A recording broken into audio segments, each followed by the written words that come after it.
This program features live coverage of an African safari and may include animal kills and carcasses. Viewer discretion is advised. Good afternoon to all our viewers and welcome to one of our sunset safaris, and a special welcome to Maury Elementary School for our school drive this afternoon. Great to have you with us. And we are sitting at Chitwa Waterhole at the moment, or Chitwa Dam, and then a beautiful view of the Hippo to start. My name is Byron, and on camera with me this afternoon is Fergs, and we've got Taylor and Sebastian on the other vehicle, and they're also out and about looking for animals. Now, don't forget, ask your teacher to send us through their questions, and we'll hopefully be able to answer all of them for you. Now, I've got quite a lot going on here at the moment at the Waterhole. As I mentioned, we've got this big pod of hippo right in front of us. Have a look at that. Now, they were actually playing around earlier. There was a bit of activity between them. One hippo seemed to be chasing the other one. Now, that can be for a number of reasons. Occasionally what happens is the hippo will fight because they are dominant in certain areas, and they may fight for dominance in this waterhole and chase one another out. So maybe just a dominance display. It looks like they've settled down. It was possibly younger hippo that were maybe trying to show off a little bit. It's really beautiful to sit around these waterholes. As I said, there's always a lot going on here, especially now in our winter months. It's very dry, so a lot of animals can come down and drink and enjoy the water. Now, I'm going to look around here and see what else we can find, but while I do that, let's go across to Taylor, who would like to say good afternoon to you.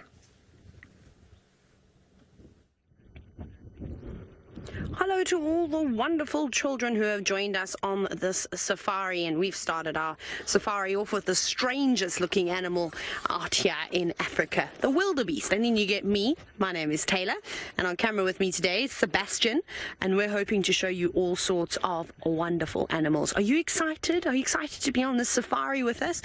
I'm excited, so I look forward to all of your questions. But like I said, they're one of the funniest animals out here, because of their looks, I suppose. They look like a number of different animals all put together. I can see a cow, a horse, a zebra, all packed into one. Now, that one with the straight, funny horns, that's a young one. So that is a calf. That's what we call a baby wildebeest. Very similar to what we'd call a baby cow, a calf too. And they're very, very hungry at the moment, just gobbling up as much of the grass as you can see. And if you watch them really, really carefully, you'll see that the wildebeest actually prefer the shorter grass. And you see, there's tall grass all surrounding them, but they're eating in those patches that have already been grazed, because that's what we call when animals eat grass. We call it grazing. The other animals have done all the hard work for them. So maybe something like a zebra or elephants or buffalo and warthogs all come through and eat grass, and then the wildebeest follow. And then they like to eat the short stuff, which is pretty cool, don't you think? Now, we can hopefully find you some other amazing animals out here. I'm going to look for elephants, but Byron, of course, has got a big mammal in the water. Well, hopefully Taylor has some luck finding elephants this afternoon, but I do indeed still oh, watch, we might see a big yawn. Oh, look, did you see those teeth? Amazing. That was wonderful. It's always really special to see a big hippo like this yawn and bare those teeth. Now, they do that possibly, again, for a dominance display, just like I was explaining earlier, maybe trying to warn one of the other hippo off. Now, Clara, you were asking what is bigger, or what size is a hippo compared to an elephant? So, Clara, a hippo is much smaller than an elephant. Taylor said she was going to be looking for elephant. Hopefully she finds some. But a hippo will weigh around maybe 1,800, 2,000 kilograms. And a big elephant bull Watch, wait, there might be another yawn from that hippo. Let's see if we can see the bottom teeth. There we go. See those sharp bottom teeth. Now they can get... Eyes displaying beautifully for us. Now those teeth can get much, much bigger. That's actually a small set of teeth. Sorry, Clara, so as I was saying, elephant can get up to about 6,000 kilograms. So much, much bigger than a hippo. Isn't that displaying beautiful with those big open mouth?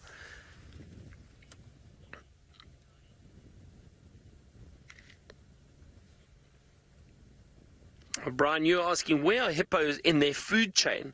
Well, Brian, the hippo are considered to be herbivores, which means that they feed on grass and plant material, mainly. So that what happens is the hippos spend most of the day in the water, and today is a beautifully warm day. Even though it's winter here, the temperature is really, really great. And the hippo tend to prefer the water. They'll stay in there. But at times of the winter season, they may come out and lay in the sun and warm up. But what happens is at night, these hippo will all leave the waterhole. They'll move around and they will go and search for grass and plant material to feed on. So they'll feed in the clearings and then return back to the waterhole at a later stage.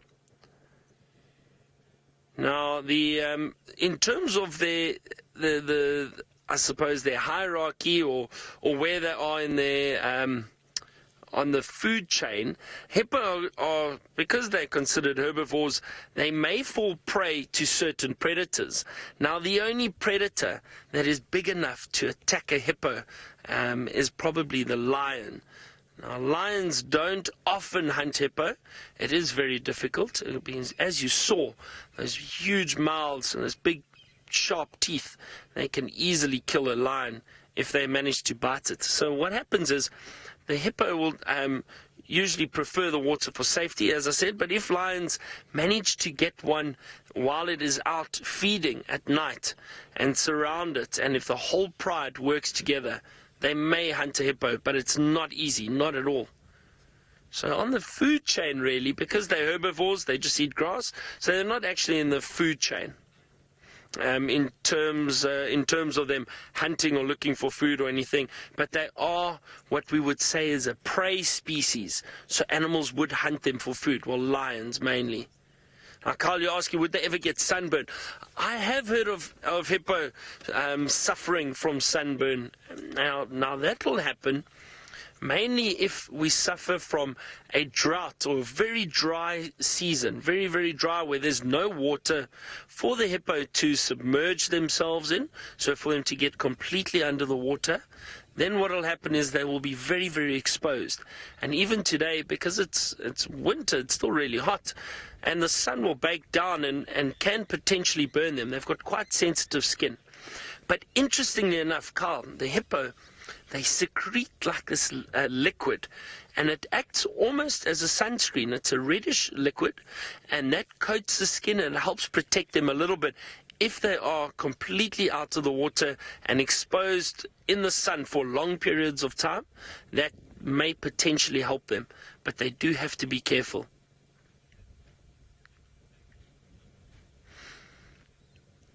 All right, I'm really enjoying it at the Waterhole. I'm going to sit here for a bit longer. Let's head back across to Taylor and find out if she's had any luck with the elephants.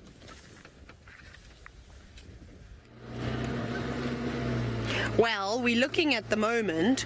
We're trying to see what animals we can find. I've seen some lion tracks, but I think they might be quite old. But you know what? Let's just drive down this road just in case, because they were going in this direction.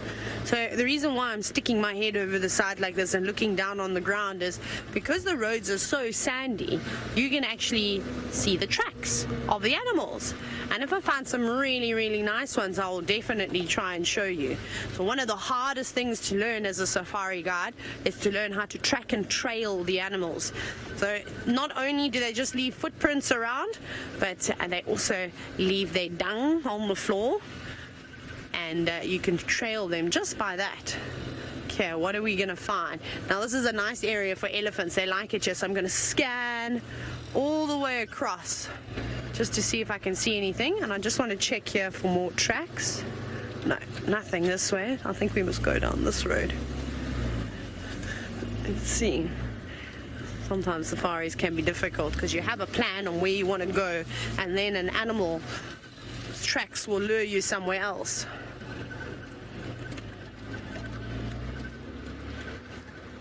Caleb, that's a great question, because you've asked when animals are startled, which animals will fight or attack or hide. So you know what the interesting thing is there is that all animals have three basic things that they'll do if they are put in a situation where they feel fear, where it's a threatening situation. So it's freeze, flee, or fight. We call it the 3 F's of survival. And the easiest one, the most common one that all animals do is they stand dead still. They go like this, and then they're almost like they're holding their breaths. They go, they don't even blink, they don't twitch their ears, they don't twitch their nose, they don't do anything, because that way, if they stand really, really still, they might be able to just hide behind a tree. See, predators are looking for things that are moving, and if you stand still and you freeze, they've all got camouflage, so the color of their coats and the hair on their bodies blends in with the vegetation really, really nicely. And then the other thing is if they feel like they've been spotted and they've got enough time to get away, they'll flee, so they'll run away. The last thing an animal will do is turn around and fight. And the reason why it's the last thing that animals will do that is because they can risk getting injured. And if they get injured or killed, well, then they don't get to live. You know, if they get injured, they might not be able to feed themselves properly. So it's a big, big risk. So most animals try and avoid fighting. So normally things like different types of antelope, like steenbok and duiker and kudu and impala, they'll normally freeze and then just look and then sort of then run away and try and hide or put a lot of distance between them and the threat. So that's what they'll try and do. Nobody likes to fight. Anyways, we're going to keep searching for animals. We're going to also head to a watering hole now, but Byron's got one of my favorite birds. I know this is one of Taylor's favorite birds, and I have to say it's one of my favorite ones too. This is the African fish eagle, and it is hanging around this waterhole for a specific reason, because the fish eagle hunts fish, hence the name. So it loves to hunt fish. It will swoop down over the dam or the waterhole, use its sharp talons to try and catch a fish. But they're really, really beautiful. You can see this looks very similar to a bird that you have in the United States, the bald eagle, American bald eagle. You can see that very, very white head, those dark wings. So it does look similar, but this is the African fish eagle. And a beautiful bird, a very, very big wingspan. Over 2 meters, which is huge. Anastasia, that's an interesting question. You asked, how do birds know if their food is poisonous or not? Now, Anastasia, this is a lovely question. I'll tell you why, because this kind of helps us understand how wonderful nature is. So what happens is animals out here, well, not just animals, if we think of insects and reptiles like frogs, what they do is they color themselves slightly differently. So, or basically, their color represents possibly a poison that they might have. So the best examples I can think of, one is a little frog called a banded rubber frog. So they're really dark black with bright red markings on them. Now that color signifies that it's possibly poisonous. So, for example, birds that try and catch this frog, they recognize that color and they know that color symbolizes poison. They know that they associate poison with that color. So just by being colored that color, the birds or the whatever prey might go for that. Frog will choose to leave it alone because they know it's poisonous. Other animals that do it, or insects, or butterflies. Butterflies have got beautiful colorations on them, and sometimes the bright ones and the orange ones or bright red, they are the ones that might be poisonous, or they don't taste very good. So birds know immediately if they had to catch that butterfly, it's possibly poisonous, or it doesn't taste good, or taste very nice. So what they do is they leave it. So it's all got to do with color. So I think that's one of the ways that birds will recognize immediately if their food is poisonous. So isn't that wonderful? Just by their coloration, animals are clever enough to know that that will not taste good or that might be poisonous. And there's another beautiful starling up in the tree. Now, Natalie, you asked, well, how many bird species have I seen? So, Natalie, I think just in southern Africa, so basically where we are right down in the southern point of Africa, on the continent of Africa, I've seen about, I think it's about 450 bird species. Somewhere around there. That's what I've seen. But we do have over 900 species of birds down here. So we've got many, many different birds. And like I say, that's just the southern part of Africa.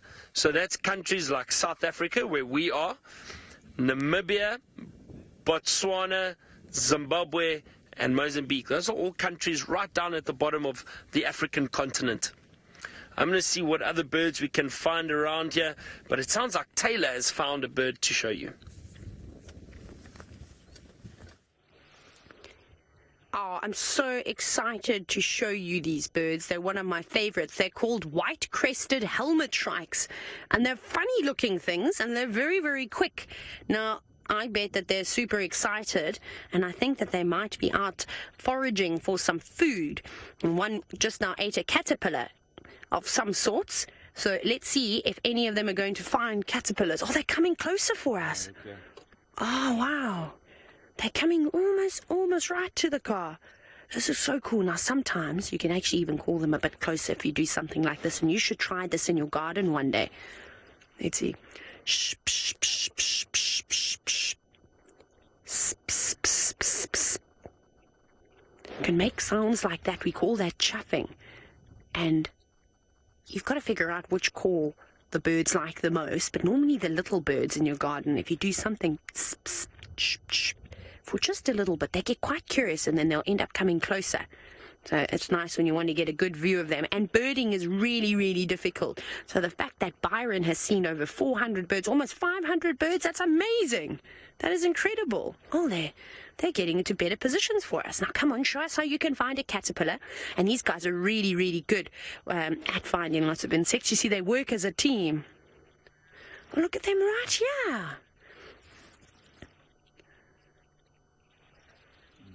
Wow. There they are. Look, see, look how they're looking back at the tree. They've got very, very good eyesight. So now working together as a team is perfect because they'll all fly together and move through the grass or jump on a tree. And then that way they're hoping that an insect or something will get a fright and move away and someone will spot it. Oh, they're flying right over the top of us. Careful, Seb. You've got to duck your head. They've actually just gone over here. Maybe there's no food on that tree and they're going to try this one.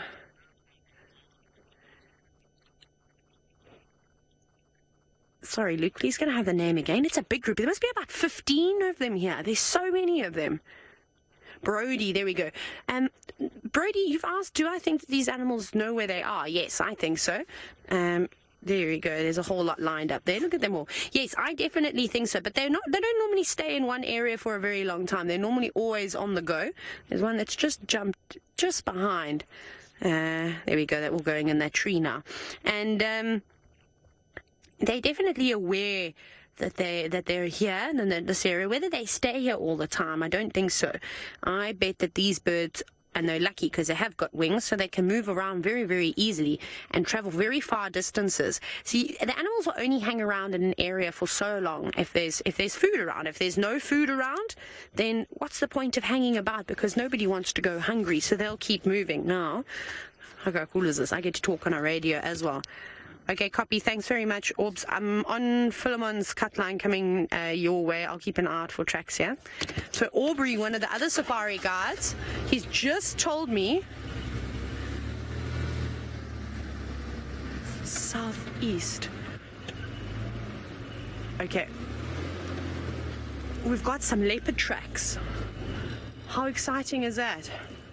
Okay, copy. I'll take Savage's track towards Treehouse Dam then. Okay, so now we talk to each other on these radios. I can even talk to Byron on this very same radio. And then we help one another out. So if I see footprints of a leopard or a lion or an elephant, depending on what everybody's looking for, then I can just tell them and then we can work together. So that's what Aubrey and I are going to do. We're going to try and find you a leopard. But I wonder if Byron is still down at that lovely watering hole. Let's hope Taylor has some luck tracking animals, elephants or leopards or whatever she tries to find. We're also going to try later, but I'm enjoying the birding at the moment here at the Waterhole. We're still sitting with that beautiful fish eagle. Hasn't moved, but the light is just perfect. The sun is behind us, so we can really see that stunning white coloration on the head and the neck. And the chest, it's very white down the front, but it's a pity it hasn't turned around for us. We could see it.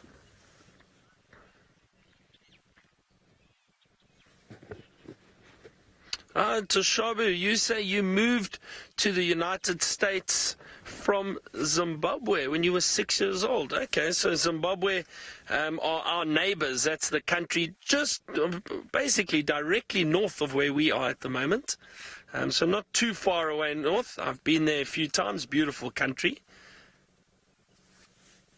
And also some great wildlife in Zimbabwe.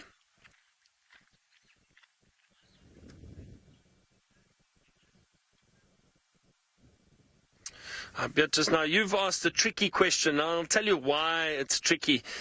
You've asked about the birds and their eyes and why most of the bird eye coloration is yellow.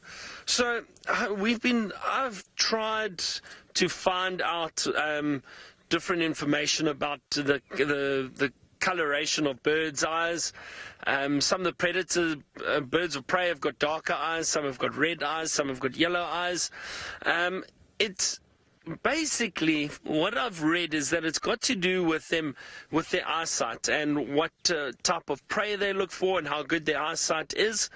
But I don't know. That's a bit confusing for me at times too. So I'm not sure if we actually really understand the for a mate.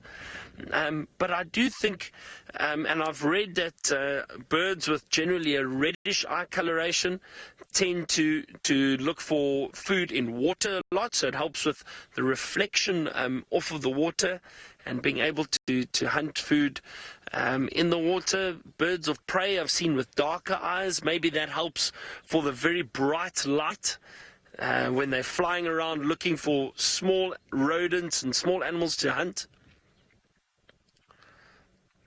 So I think so, but it's a difficult question.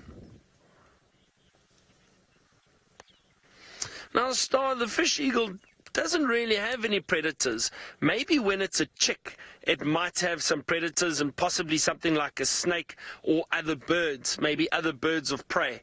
If they are in the nest, they may raid the nest. But as an adult, I don't know of many predators for fish eagle. When they're up in the trees like that, very little can get to them. However, Star, now that I think about it, I've seen a leopard raid a fish eagle nest once. Isn't that amazing? So this leopard was an old leopard. It was struggling to find food, and it climbed right to the top of a tree once to get into the nest and raided the nest, tried to get the chicks that were in the nest. But that is very unlikely. It's not something that happens often. I've only seen and heard of that ever happening once. But other than that, the fish eagle probably doesn't have any predators. And I've just seen a beautiful visitor that's popped up behind us. Hold on, I just want to move forward a little bit. Sorry, Fergs. Let's see if we can just have a look. There we go. Now there's, just off to the left, is a Inyala, a male Inyala, one of the antelope species we get in this area. Really beautiful male. Got that dark coat with that very hairy neck and the hair on the back. One of my favorite antelopes in this area. Now, there was another bird, or few birds, sitting on that Inyala. It was oxpeckers. Now, the oxpeckers, those little birds, will go and pick off the ticks and the fleas that sit on these antelope.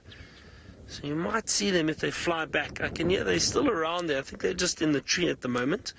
Maybe they fly down and sit on that Inyala again. Now, I see a lot of these animals like to come out into the clearings during the day, feed on some of the nice vegetation. A lot of green leaves around there that the Inyala will be looking for. So that's a really nice little treat, something different. So there's a lot coming down to the water. We're going to hang around here a little bit longer. Let's go back across to Taylor and find out how tracking is going.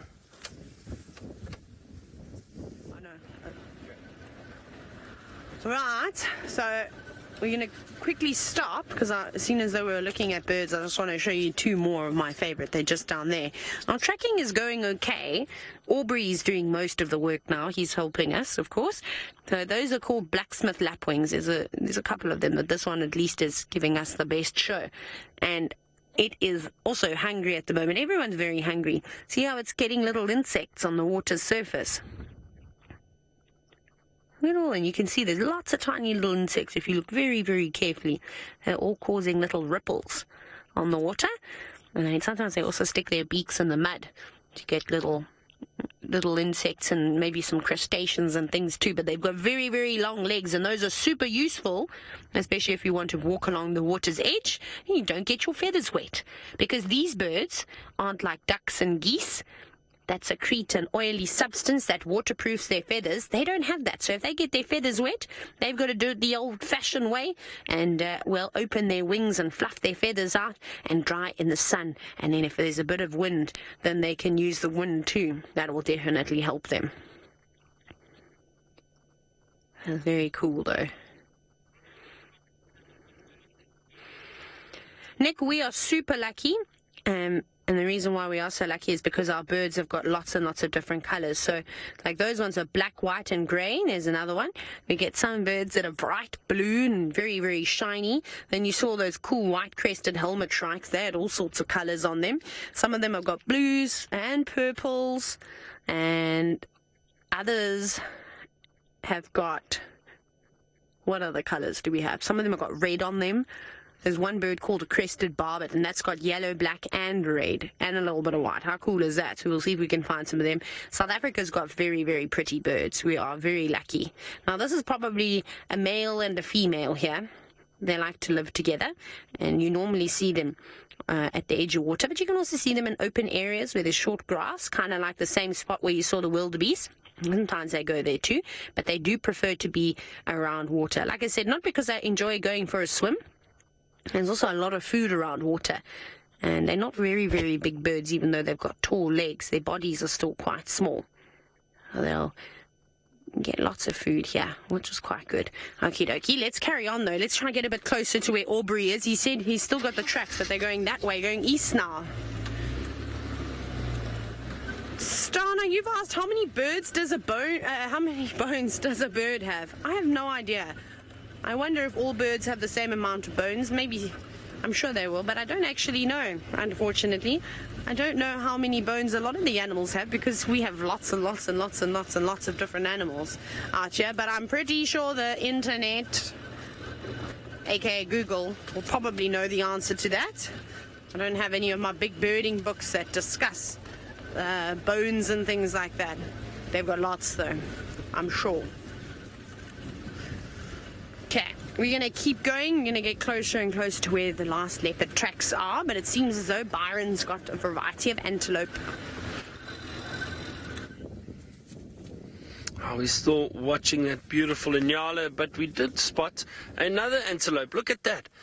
A beautiful big male waterbuck. He's lying down. You see, much bigger than the Inyala. You can see those curved horns, slightly curved, that they curve forward, up and forward. And then look at that very prominent white marking on the rump. You see that little ring around the rump? Now that's an easy way to identify the waterbuck. They all have that white ring around the rump.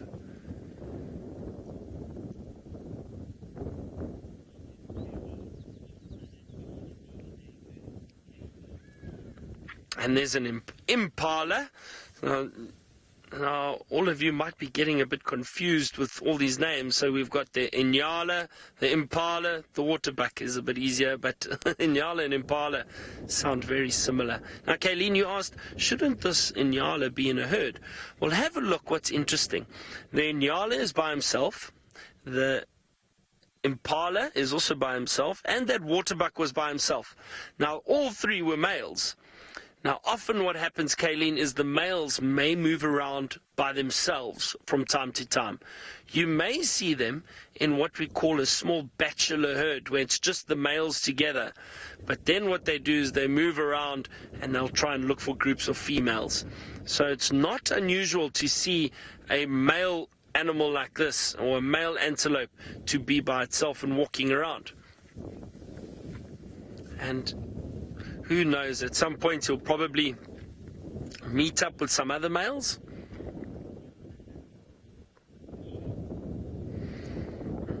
Or possibly some females. Now, Tashabu, you were asking, why does the Inyala male have horns? So, Tashabu, with all these male antelope we have seen, they've all got horns. And the reason for that is mainly to fight for dominance.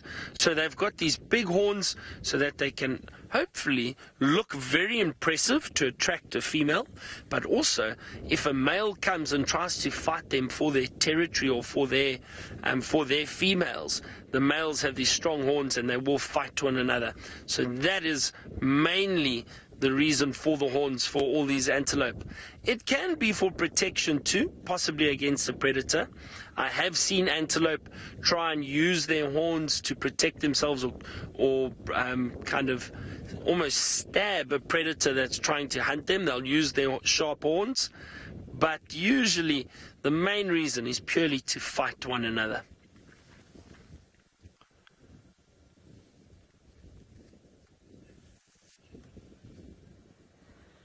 Nice to see some of those antelope walking around in the clearing. I'm going to scan and see if we can find some more birds or animals in the water. Let's go back across to Taylor and see where she's tracking now.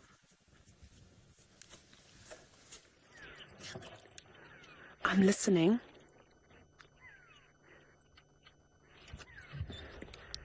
Aubrey, do you hear the goa birds shouting? I'm here on Pangolin Track now. They sound like they're to the north of me. See those birds? They're shouting at something. Yeah, let's drive in. Let's drive in here quickly. I think, because there's very fresh tracks of a leopard, I think that this leopard could be here somewhere. Now we just need to find a way around. Let's go have a look.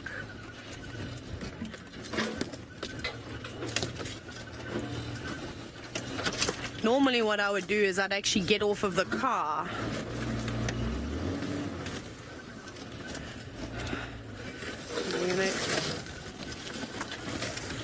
Just quickly look here. They're still shouting. Where are these birds looking? So I'm going to just... Oh, here we go. That's why. It's because it's William. I was getting really excited. I could hear these birds alarming, shouting. And I thought, wow, there must be a leopard in here. The tracks are here. And it seems as though it's just William. Now, William is one of our trackers, and he works with Aubrey, who works at a lodge here. So he's obviously trying to figure out where exactly that leopard went. And I think that's who the birds were shouting at. I don't think maybe now that there could still be a leopard, because there's a big drainage line here. Okay, so we'll let William keep at it, because he'll have a much better chance of finding that leopard on foot, then we will, of course, in the car, because he can follow the tracks quite nicely. Sorry, I just want to try and navigate out of here. Whee! Okay. I'm going to try squeeze through here, but I have a sneaky road that I want to go and drive. So while I get there, let's go and see what Byron has for you now. Now, while Taylor carries on there, I've spotted something. I want to try and get us a little bit closer to it. So stay with us. Now, let's see. Now, it is an animal that lives in the water very close to the hippo. I wonder if any of you can guess what it might be. I'm going to show you from here. There we go. I think we can see it there. Let's see if Fergus can get it for us. Look at that, a little crocodile. That's a baby crocodile. It's not very big at all. Just sunning himself. So, just like the hippos sometimes do, now in winter you can imagine the water is quite cold. So what these animals do is they like to lie in the sun to warm themselves up. Now look at that bird. That's another little bird, a blacksmith lapwing. And I don't think it's too happy with that little crocodile being around, but doesn't seem too phased. So this crocodile, because it is a reptile, it needs the sun to warm its body temperature up. So it relies on these warm winter days, warms up, and then will go into the water as the sun sets.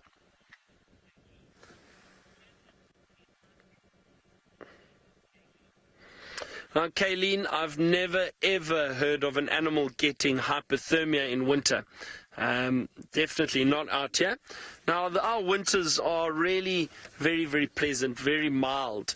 And I know a lot of our visitors from overseas come to Africa and come to South Africa, and they cannot believe the wonderful winters we have. I mean, you can see I've got a short sleeve shirt on. I've got short pants on. It's not cold at all this afternoon. The mornings and the evenings get a bit chilly, but the days are lovely and definitely not cold enough for any animal to get hypothermia. Also, some of the animals do kind of get winter coats. The coats become a little bit thicker, and they've got ways to keep themselves warm. So there's definitely no chance of them suffering from anything like that.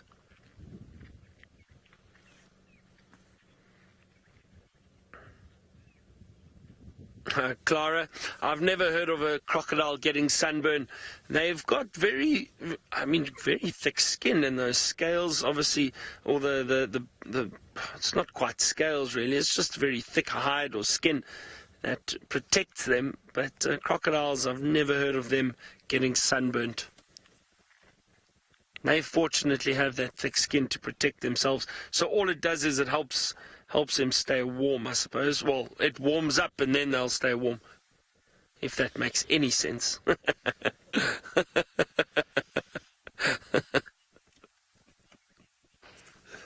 Kayleen, you asked if hippos and crocodiles are enemies. Well, technically not. Now, the wonderful thing is that these animals, the hippo and crocodiles, I think they've got a mutual respect, which is wonderful. They know that they both live in these water holes, so they have to respect each other and give each other their space. Now, if anything, a hippo can definitely hurt a crocodile. They've got those big teeth that we saw. Can you hear that? Wow, wonderful. Those are the fish eagles that were calling. That's the sound of the fish eagle. It's a beautiful sound. Really a call of Africa, I think, the fish eagle. Kayleen, getting back to your question quickly, the hippos and crocodiles avoid each other, but if anything, the hippo can definitely cause a lot of damage and harm to a crocodile. And with those big teeth of the hippo, they can easily pierce the skin of a crocodile. So crocodiles tend to stay away from hippo. And I've never seen a crocodile actually attack a hippo before. But crocodiles are opportunistic. I've seen them try go for other big prey.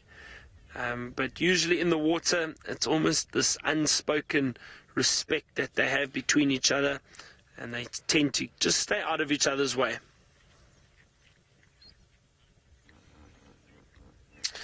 Brian, crocodiles can hunt generally any time, but most of the time is when animals go down to drink at the Waterhole. So whenever during the day, whenever something comes to drink, there's a chance of a crocodile trying to hunt something. Now, in this area, we don't see a lot of animals going into the water and crossing the water holes like we see in the Maasai Mara up in East Africa, in Kenya. And there you get those huge migrations with animals having to cross big rivers. And there those crocodiles hunt almost every day. There's always some food going around for them. Whereas here it's not as easy. But the crocodiles here will also feed on fish. So they'll catch a number of fish in the water. And that's always also quite interesting to see.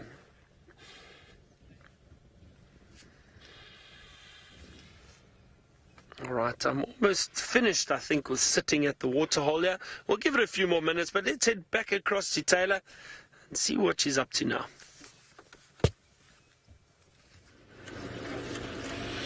We're still trying to find that leopard, so we're searching. I'm checking some spots.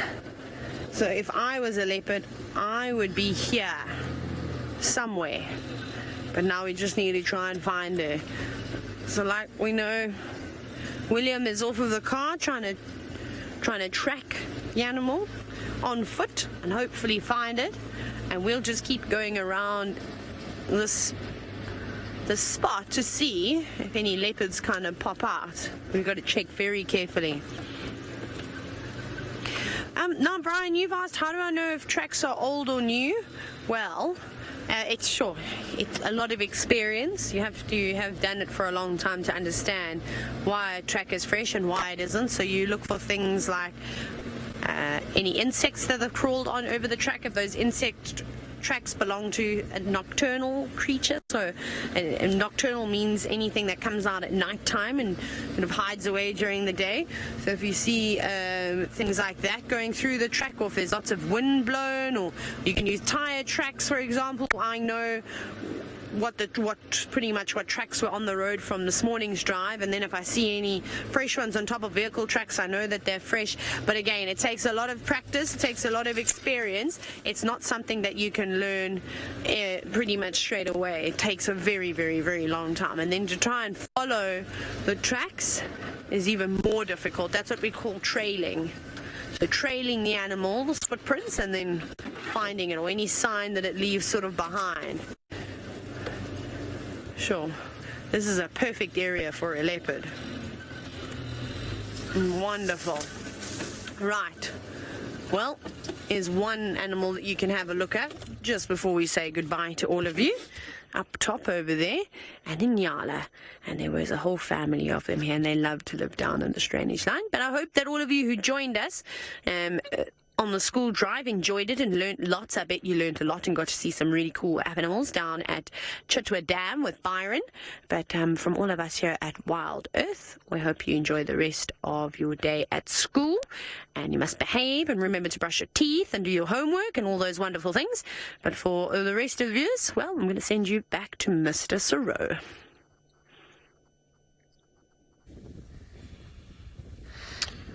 Well, that's it for the school drive, and the normal drive continues. So for those of you who have just joined us or are still with us, we're sitting down at Chitwa Waterhole or Chitwa Dam. We've got some yellow-fronted canaries up at the top there. Beautiful in the afternoon light.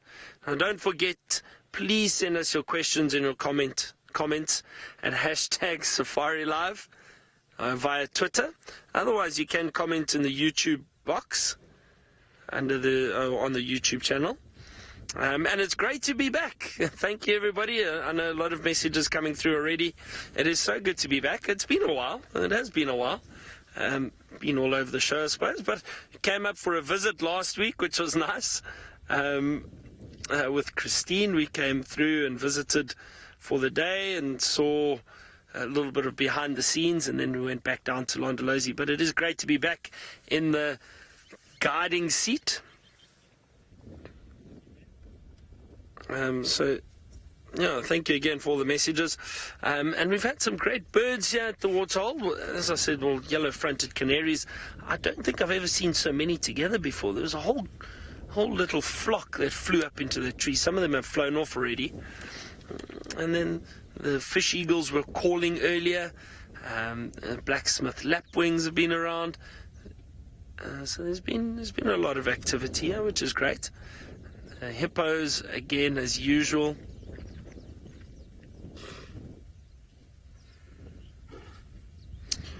Trisha, you're a new viewer. Welcome to you, Trisha. Great to have you on Safari Live.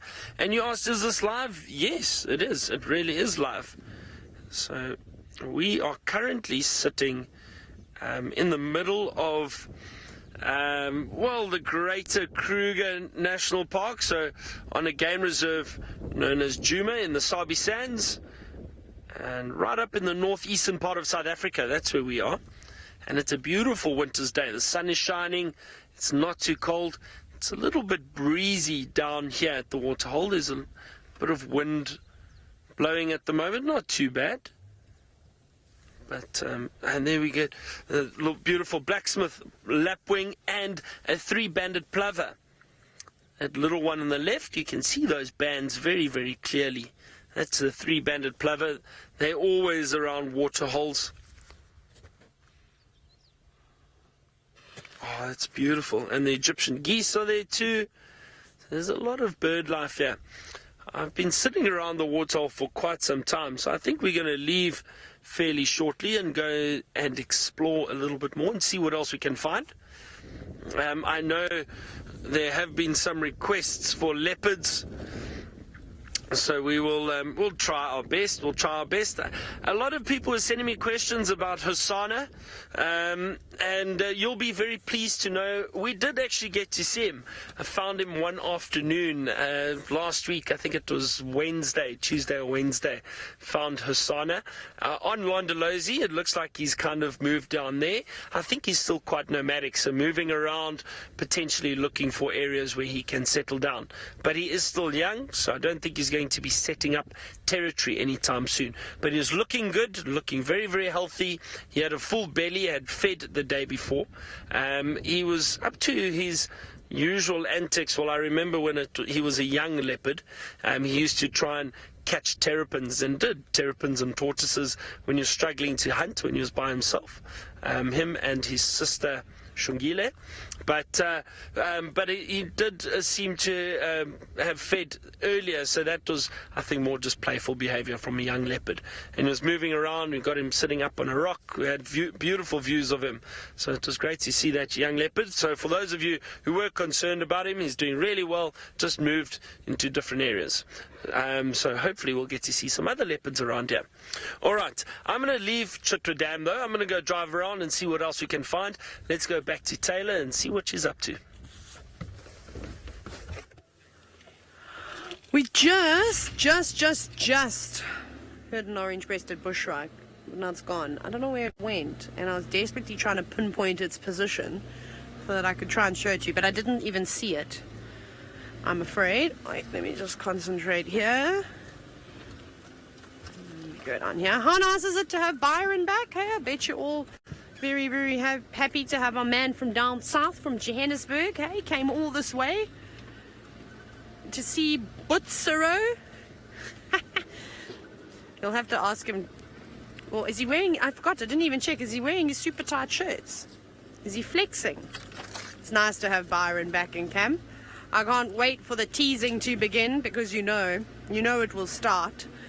Now that we've experienced the school drive, which was a lot of fun, we can get down to the teasing of Byron, which is, I think, everybody's favorite part.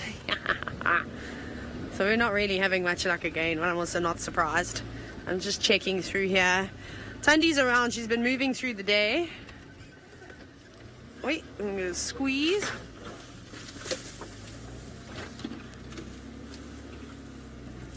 There you go, just get through that gap. Sorry, it's some difficult navigating here. I need to make sure that I don't smash the car on one of these fallen stumps, otherwise I'm not going to be very popular in camp.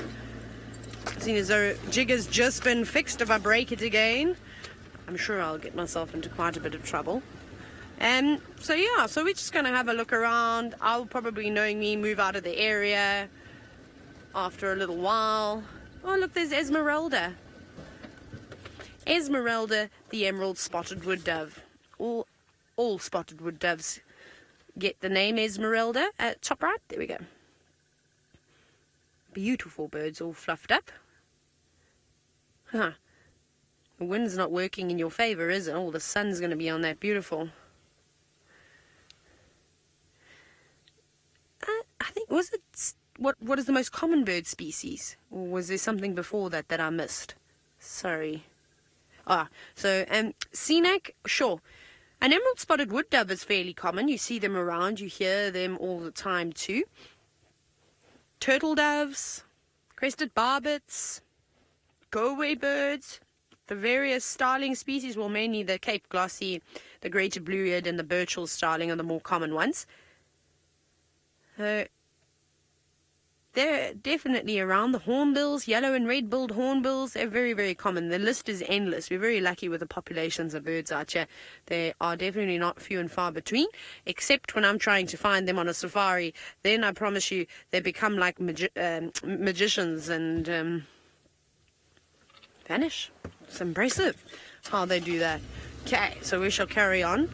We're on like an old 2-track, which we used to use a lot because the Ngumas spent much time down here at one point in their lives, but I know that there's no more water in here. There used to be a little pan that would fill up quite nicely, but it is dry. I checked it the last time. Okay, so I think we'll move out here. We might check Central. Maybe we'll venture down to Buffelshoek Dam. Perhaps some elephants will greet us there. Who knows what the safari holds for us? Colleen, you said you like my purple sweater. Sebastian, am I going crazy, or is it is blue, hey? This is no, I think it's maybe, no, it's blue. Maybe it's because of the sun. Luke says I've become a Cape Glossy starling. I've apparently got iridescence because there's a multitude of colors coming off of this. I think it's just faded. It was indeed navy blue, or royal blue, sorry, but it's old now. It was one of my favorite jerseys, and it's now become a safari jersey. I love how I just recycle my clothes into safari wear. Can't do it with everything, but you try and make it work. So yeah, so this is now my safari jersey. It's got holes, not holes in, otherwise I wouldn't be allowed to wear it, but like little tiny tears from when the thorns get you. So it's got character, should I say. It's like I have to show you this one. This is my favorite. Let's see if we can show you how much things fade, because of the amount of time we spend in the sun. Let's bring out the old trusty jacket. So it's obviously very faded. I'm trying to find an area that wouldn't have had the sun so much. You'd think what about here? Okay, there we go. So you can see how dark it was at one point. It doesn't do it much justice, I suppose, also from being in the wash. So that's what it was, but now it's very much faded. And look at the rips, character. Remember that one time I got snagged on a thorn tree and then I said it would rip my whole jacket? So I think little things like that, they definitely do add character. You don't see that because my hood goes over it. But you'll see little rips. The sleeves normally are the first things to go on with any safari wear. That's normally what happens. But it adds that sort of rugged look that people pay hundreds and hundreds of dollars for. Just come and work out in the bush for 6 months and your clothes will look like that. Every time I go home, my mom says, you can't be wet, it's got holes in. And I'm like, there's nothing wrong with that jacket, it's perfect. All the holes are hidden. But as you can imagine, going through all of this kind of vegetation, you do get snagged along the way. So it's natural that tears will come with the territory. Anyways, speaking of, tattered clothing, that's something that Byron doesn't have a lot of.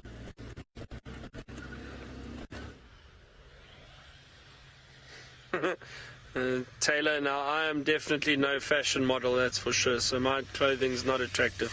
However, this little steenbok is attractive. This is a male, a beautiful little male, by himself. Got startled, and off he goes. Wow, it's amazing to see them cruise across these clearings, incredibly fast and very agile. Beautiful antelope.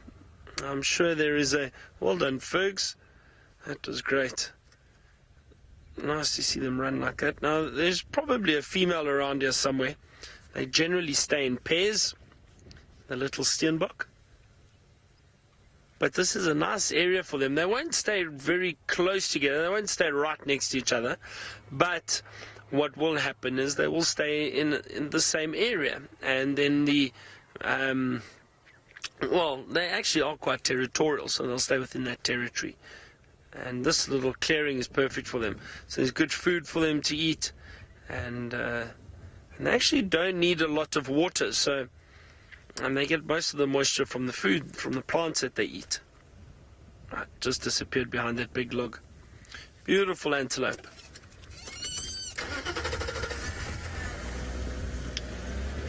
It's nice to drive around here again. It's amazing how the bush has transformed. It's very, very dry at the moment as we've moved into winter. But it's a lovely time of the year. It really is. It's been great. The bird life is still good. There's still a lot of wonderful birds around, even though we don't have any of the migratory species here. There's still a lot of good birds. The animals are still around. They tend to move down to the water holes a lot more, or closer to the water and down to the rivers, the permanent rivers. So the nearest river from where we are currently is the Sand River, which is basically directly south of us. Let's go across here. So probably a lot of animals moving through there looking for food. There was a lot of elephant down there last week. I was down. So Londolozi, just to give you an idea, is basically in the center of the Sabi Sands, and the Sand River passes straight through it. So a lot of green vegetation there, and that's where a lot of the animals like the elephant really enjoy hanging around.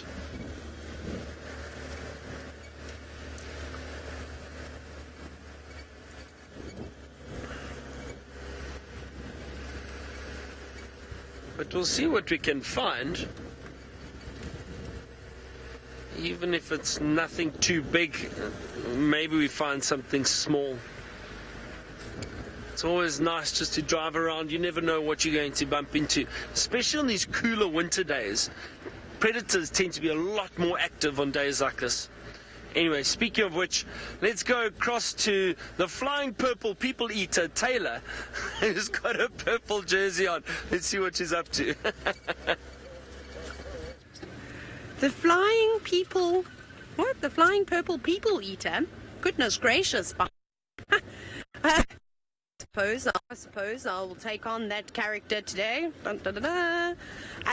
Well, you should have seen me just now as I was flick-flacking around because a louse fly landed on me and then wouldn't get off of me. And for those of you who have never seen a louse fly, I highly suggest that you pop it into Google and you just have a look at those pictures. And this thing, it bites, but I think it's even worse. Anyways, this thing would not leave me alone, so I was out the car flailing around trying to chase it away. So now I'm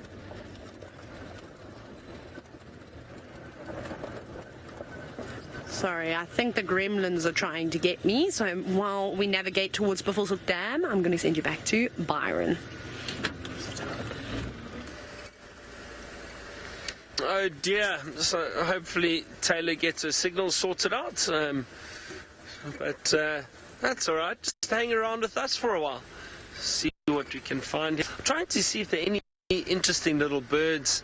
Now, I know last year we were very, very lucky. We were spotting a lot of little owls around this time of the year because it was nice and open. The trees with very little foliage, it's a bit easier spotting these little birds. So I'm going to be on a bit of an owl mission over the next few days. I thought I caught a glimpse of something, however, it is nothing. So yeah, try to find pearl-spotted owls or scops owls or barred owls and see maybe. I did see a giant eagle owl last week. It was calling, giving that beautiful booming sound that they give. I managed to see one.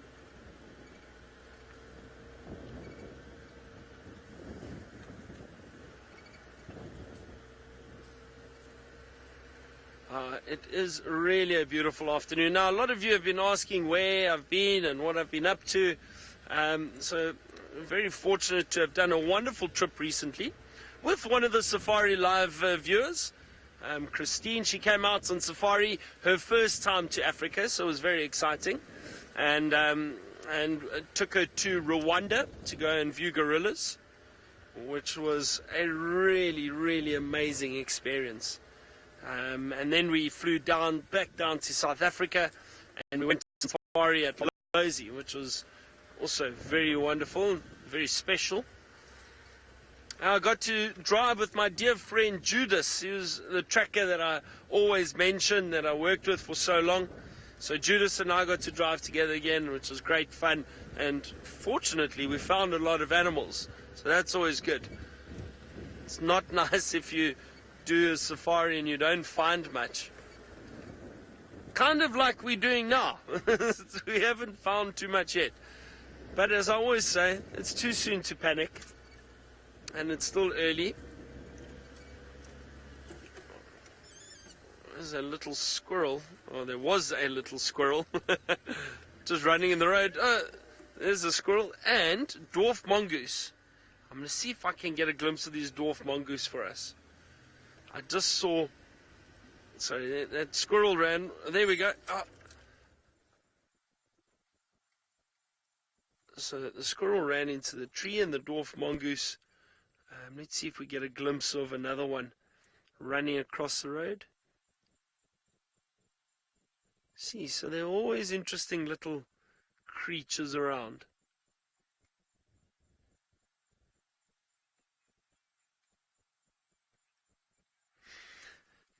Now, all of you asking about the gorillas and what my thoughts were, it was phenomenal. It really was phenomenal. Firstly, I think the amazing thing, the really amazing thing, and what I fell in love with was Rwanda as a country. Now, a little bit of history about Rwanda. In 1994, they had a massive genocide, which was horrific. Absolutely horrific for the country. So many people killed, and the country was in ruins. And from about 1997, they started rebuilding it. And to see what that country is today, after such a short space of time, is unbelievable. The cleanest African country I think I've ever seen. Not a single piece of paper anywhere, no plastic, nothing. It's unbelievable. Then of course the gorilla trekking, which is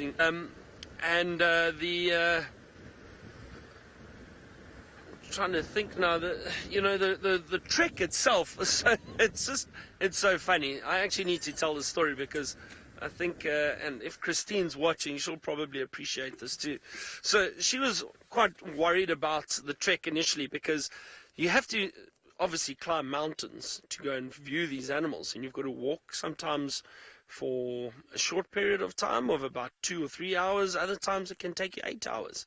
So we try to suggest to the guides that are there, that know where the gorillas are, and they basically track them each day and try and find them.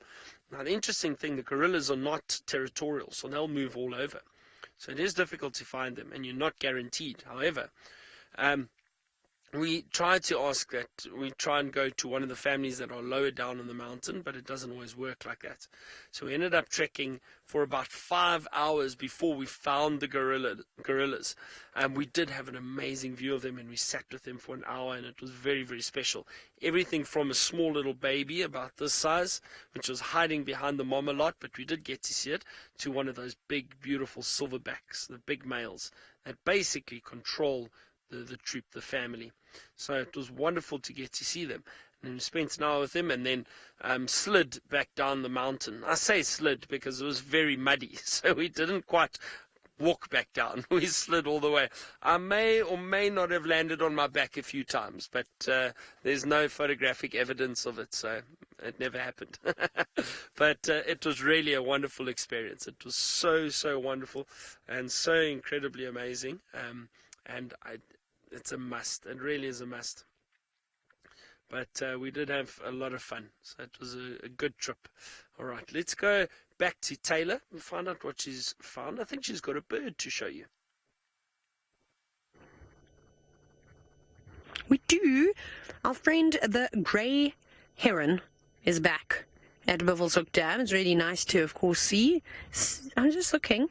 There's a stump to the right of it. Something just caught my attention. Is that a terrapin sitting on top of the stump?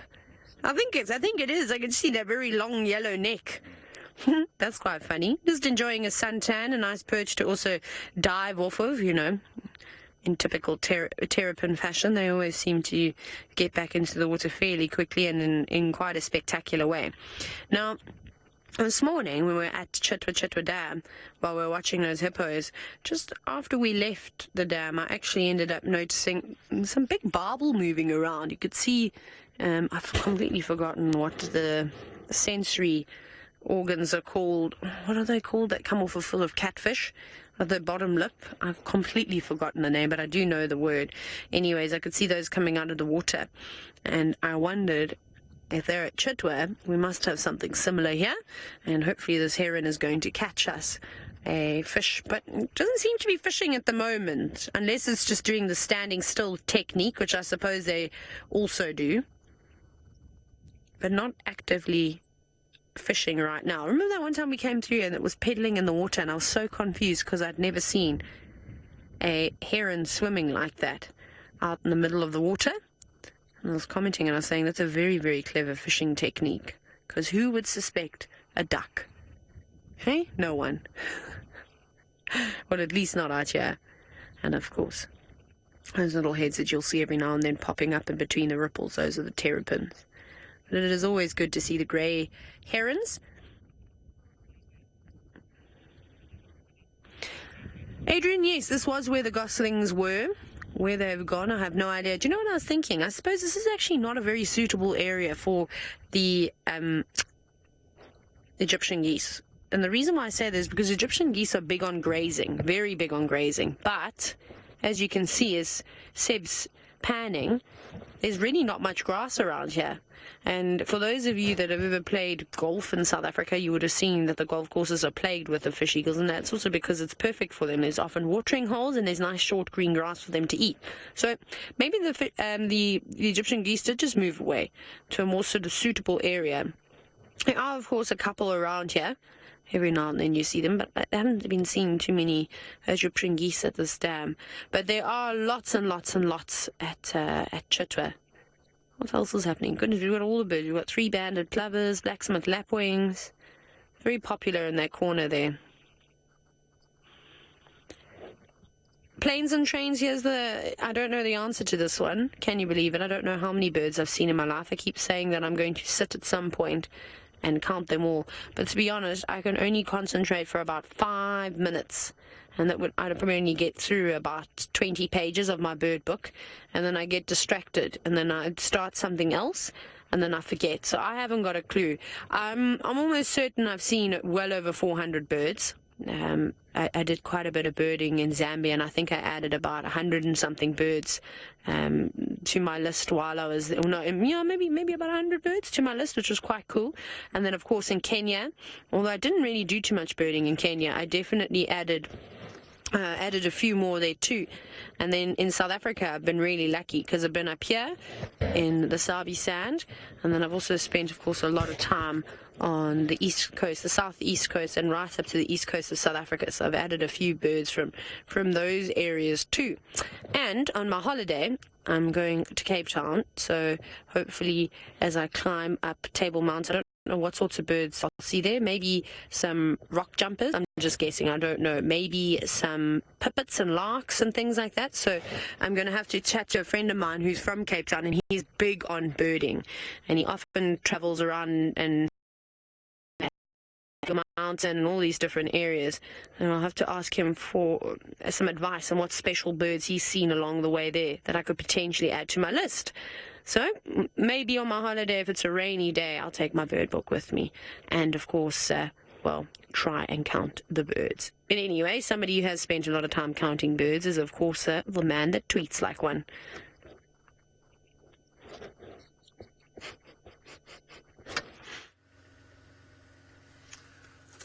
I have indeed, Taylor. I have obviously counted a lot of birds, especially on some of the live drives with all of you. I was just trying to see if anybody was on Torchwood, because now the exciting thing is we get to drive on Torchwood, and I have not been there before, so I'm curious to go and explore. But I don't know where I'm going, so I just know that with the traversing, we've just got to see how many vehicles from Djuma are on there. But at the moment, I don't think anyone is. So I think we'll go across onto Torchwood. So the first road to the right, I find, I'm going to take.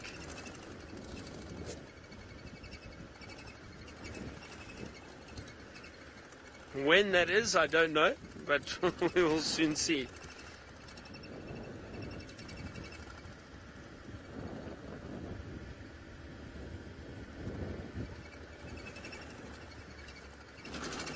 Now, so some of the other presenters have gone on leave for a bit, and then some are coming back, but I know Steph is with us, and he's on bushwalk at the moment. Let's go find out what he's been up to. Good afternoon and welcome to the bushwalk. And for those of you who are seeing me for the first time, I'm Steph, and we have Senzo on the camera today, and we are on bushwalk, and we have been on bushwalk for quite some time, but we're only joining you now. And we've come into this area mainly to see what animals were lurking around Treehouse Dam this afternoon. So we are trying to sneak through the dry grass. It's not working that well, I must be honest. We're having big conversations about this, that, and the next thing. But we're now getting closer to the dam, so we're about a mile or so away from the dam. It's going to be interesting to see what has been around. And as you can see from the grass cover around this particular pan is still exceptionally good. And so we've got a lot of grazing that is left over here for these animals. And I would imagine that anything that eats grass, and then by extension anything that eats things that eat grass, would be around. And we're looking forward to seeing what is here. Some hyena tracks, some leopard tracks. Now, this is the time of year where puff adders change from being nocturnal to being diurnal. So from nighttime snakes to being daytime snakes. And termite mounds are one of their favorite places where they like to live during the winter time. They're cold-blooded, so their metabolism is controlled by the environmental temperature. And they will be spending evenings in warm termite mounds, and then they come out of termite mounds and they sun themselves on these open banks of sand in the early morning and in the late afternoon. And so when you are walking around on these termite mounds at this time of the year, it's always a good idea to look where you step because of puff adders, of the danger of puff adders. Puff adders is, of course, one of Africa's most dangerous snakes. They're quite lazy and sluggish, very similar to a rattlesnake, but they absolutely are aggressive, and if you step on one, they won't hesitate to bite. So, Kylie, you said watch out where we stand. Absolutely, Kylie, I must be honest with you, that is what we're doing. So a thing like this here, let me show you.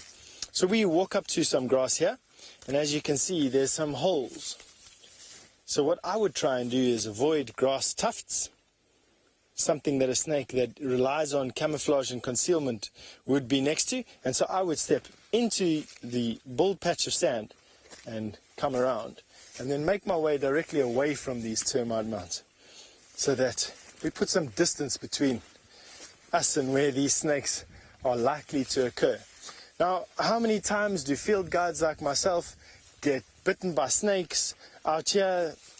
The incidences are very low. So even though it's something that I am aware of, it's not something that is very common here, at least anyway.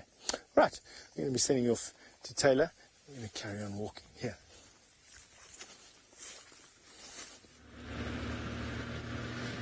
Nothing has progressed. We're still just driving.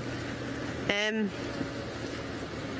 kind of out of ideas now as to what to do on this afternoon, because the elephants have given us the slip. The leopards, I don't even want to talk about the leopards and lions anymore, and the cheetah. Tusk. So I don't really know where we're going to go. Let us drive down Cheetah Cut Line. Let's go that way. So we're really just going to hopefully drive until someone decides to show up and join the party. Haven't seen too many more birds other than the ones we've just seen at Buffelshoek Dam. Yeah, we really just left Buffelshoek Dam now. And we're just chatting about how that hippo is not even there anymore. Even Scuba Steve, the hippopotamus, has gone elsewhere. Oh, what's happening on the radio? Let's have a listen. Anybody going to talk? Yeah, going to say something? I don't know. I heard maybe they're calling William the tracker. I think he's still off the car trying to find that leopard, so maybe that's just the case. Turn that down again. I'll get a proper update in a bit.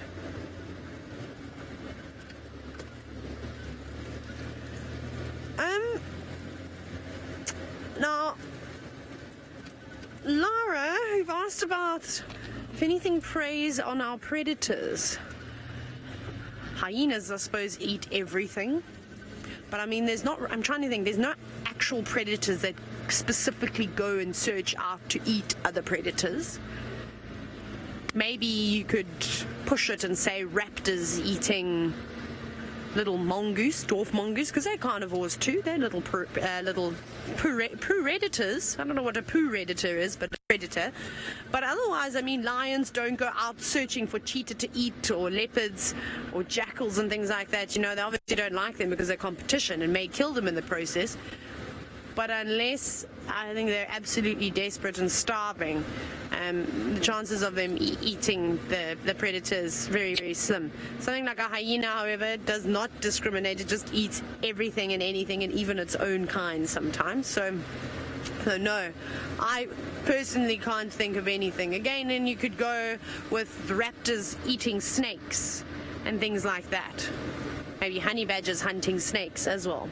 They like to eat snakes. So there's those kinds of cases.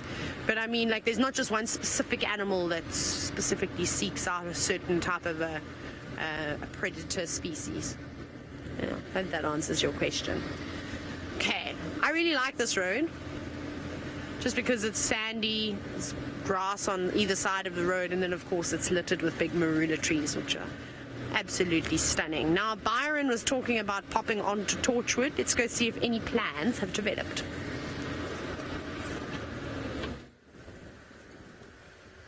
Well, I'm just currently exploring a bit. Fergs and I just got a brief view of some banded mongoose which ran across the road. Now, I've never seen banded mongoose on Djuma before, so it was interesting to see them. Much larger than the dwarf mongoose. Also very gregarious, large family groups, but unfortunately they are very shy and they ran away from us, so we didn't get a view of them. Let me just show you what they look like quickly. Get out my book quickly, just show you the banded mongoose.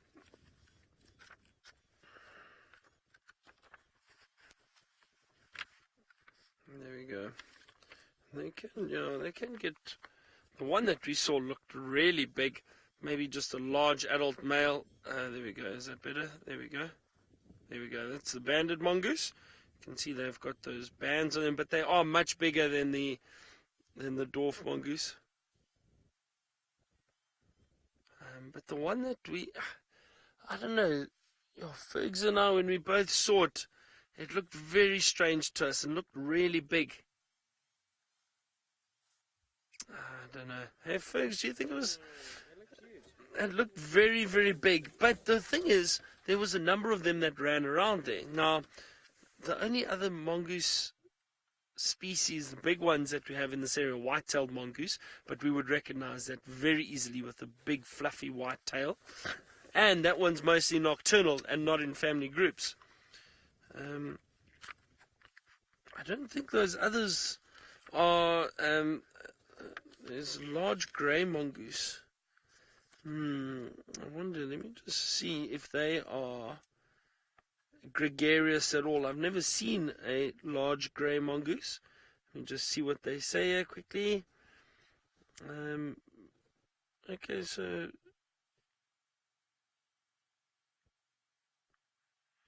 Yeah, not uncommon to be... That actually looked like it. Family... That large grey mongoose, maybe. That looked more like what we saw. It was very brief, and it says they're often in pairs, but you can get family groups, small family groups. So maybe it was a large grey mongoose. Well, it is a mystery for us. But I think both Fergs and I believe that maybe closer to this.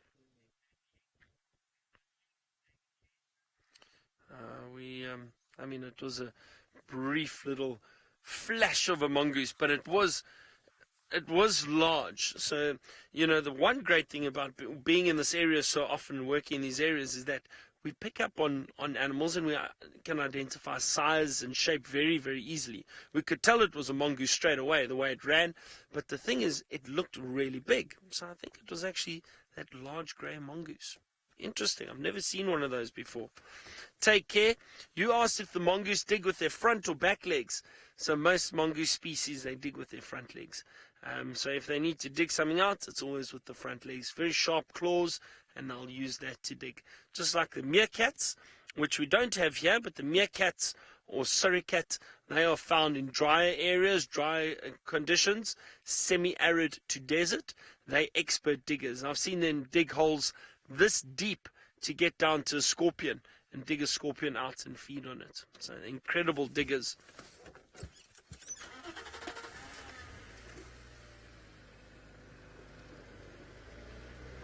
Okay, well, let's carry on exploring here for a while. But that was exciting. I'm already getting very excited about exploring through this area.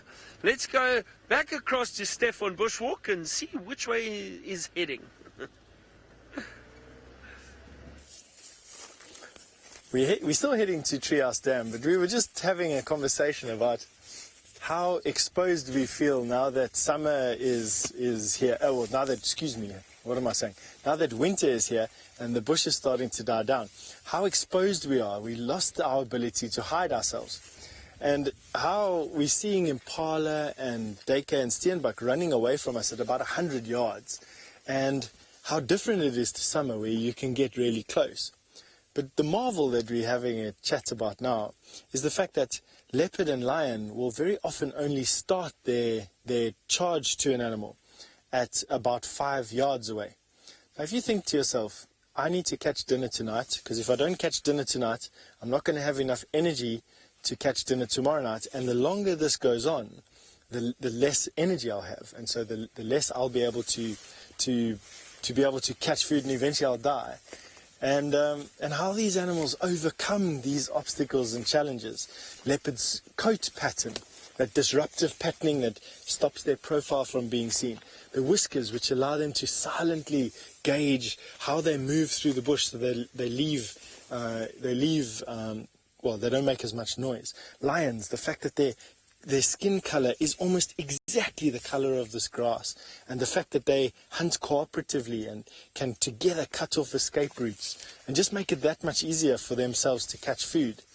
And then I try and put myself in the mind of, regress a little bit to when we were running around in the bush with what, a bow and arrow? I don't think so. Spears? No.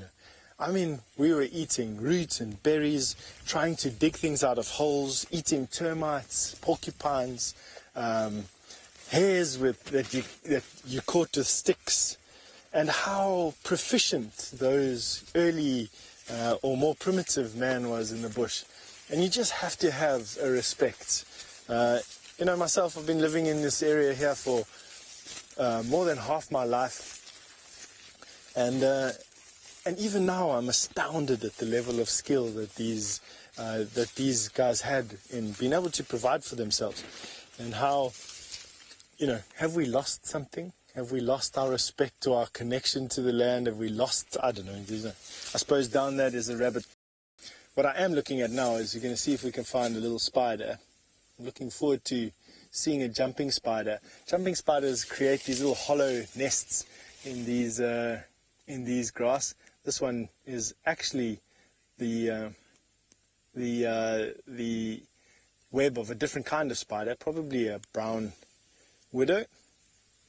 Jumping spiders make a little hollow tube, and then this time of the day the jumping spiders start to come up these grass stalks and then sit in these high-rise nests of theirs in their little tube, in their little sacks of silk, and then the whole night they blow around like crazy, and in the morning they're front and center for the sun that comes and warms them up.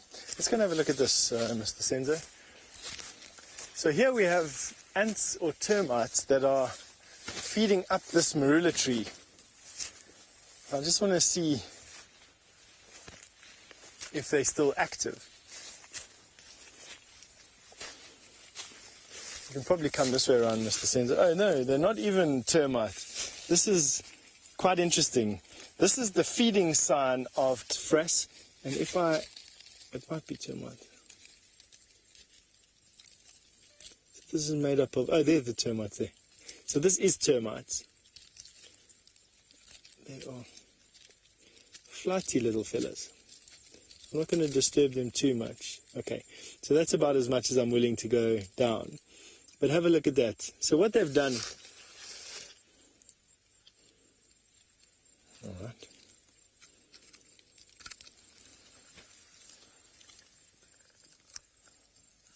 All right, excuse us for going offline there. As you know, coming to you live and out of the African bush this far away from anything has its moments when the gremlins creep in. So you'd excuse us for that, right? So anyway, these termites want to feed up into the day. And to do that, they need to provide themselves some cover. Not only are they very tasty morsels for everything out here, but they're also quite sensitive to the sun. So they build themselves a tunnel. They then operate underneath this covering and do so out of sight, and then also, importantly, under cover. And that allows them to here's one here that was running up there. And that allows them to go about their business, eating the dead wood of this tree.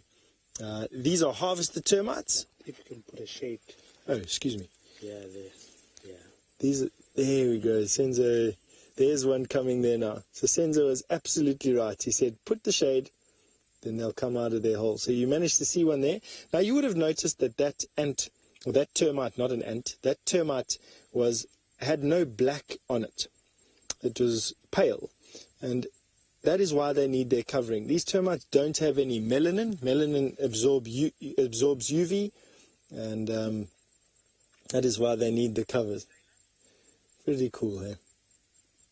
And they build these extravagant designs to get into the deadwood of this tree. This tree's got an injury here, and the termites have built this tunnel to this point and are now feeding into the tree and will eat this tree hollow from the inside out. All right, we're going to see what Taylor's up to.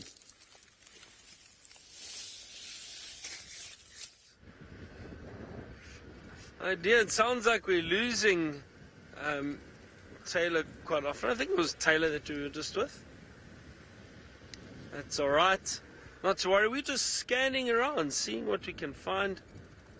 Possibly some different bird species, or maybe some more of those large grey mongoose. I'm sure it was the large grey mongoose. Such a strange... or just something different, you know, when you see something like that, it's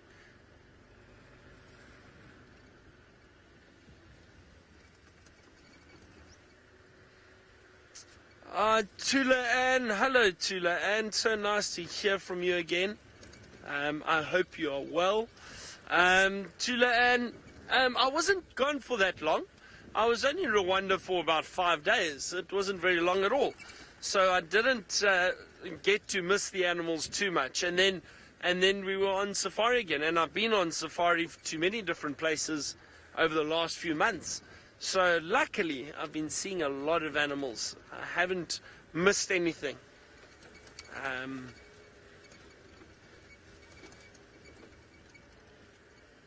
So fortunately, it was nice to see the different animals. Now, Sinak, the animals in Rwanda, there are obviously some different animals, like the gorillas, for example. We don't have gorillas down here at all. They've also got forest elephants, forest buffalo. They've got some different antelope species, some different monkey species. So the apes are generally the big attraction up in Rwanda. But there are some different species, also different birds. Sorry, folks, did you see something? Fergus was just looking in a thicket behind us. So Sinak, yeah, the bird species, a lot of different bird species, which was wonderful to see.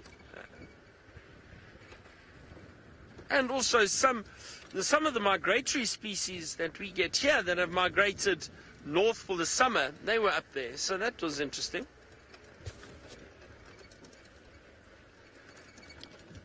Some of the cuckoos, I did hear some cuckoos. And then there are, of course, some of the birds that we see down here that are up there too.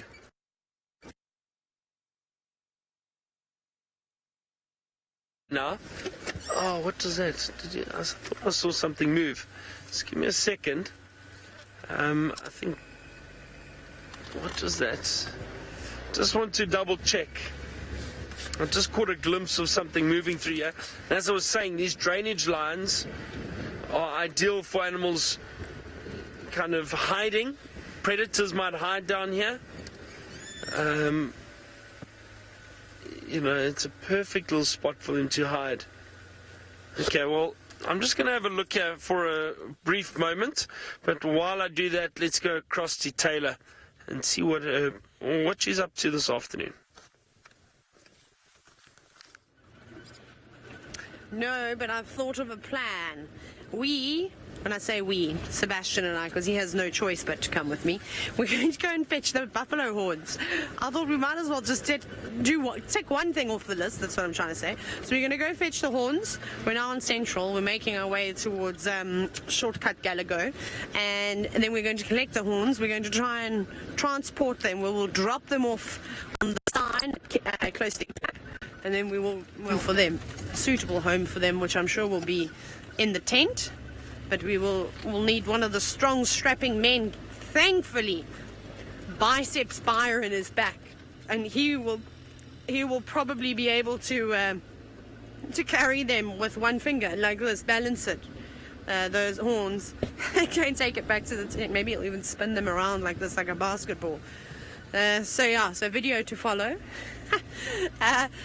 So that's going to be our plan, I think. And then I'm hoping that somebody's just going to sort of pop up in front of us. Maybe some elephants will come and drink at Galago Pan, or even at Vuyatela Pan. And in that way, if something does pop down near the dam, because it seems to be the kind of time in the next half an hour or so that the animals will start waking up, then at least we'll be close by. We can hear the alarm calls.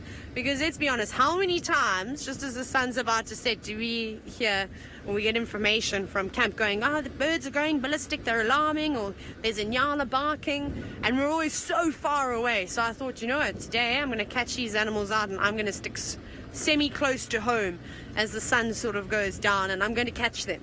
I'm going to catch them, I promise you. And it's now my goal. We also can't let Myron find a leopard before us. I mean, that will just be ridiculous. That can't happen. Okay. Up we go over this little mini mountain. It's a big little mountain. You wouldn't want to hit that with speed. And just quickly scanning around. Lots of impala and things around. obviously had a drink already, getting ready to make their way back up to the open plains behind camp. And then,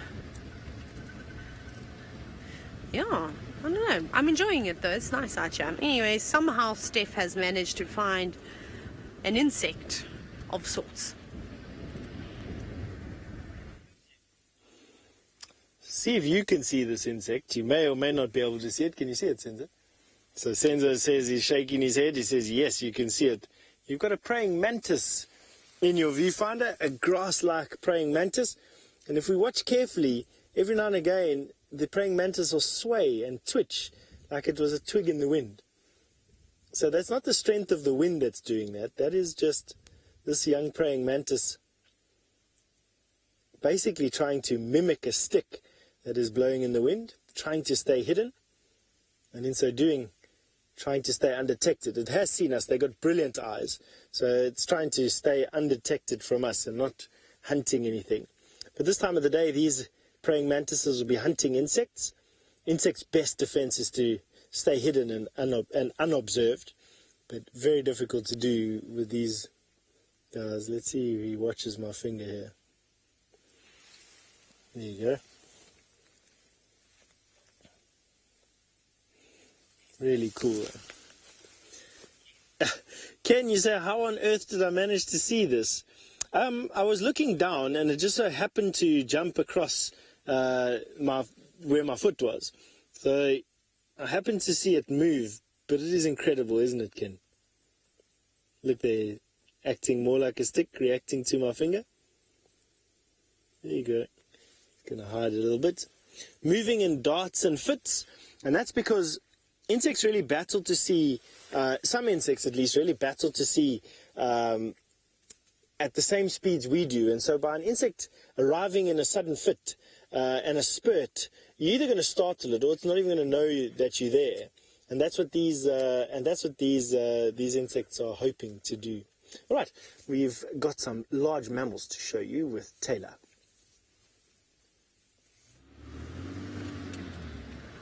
No, gone. See, this is the luck that I'm having at the moment. It was a beautiful big kudu bull, but he bounced. He's not hanging around. Okay. Well, at least I know that buffalo skull can't run away from me. That's for sure. We either got to do things that have got roots, or what else? Come on, here's some more kudu, but where's a big, beautiful kudu bull? That's what we really want. We want... I know your story. Watch, I'll switch off and then she'll... Are you going to stay? Are you going to run away? How unusual.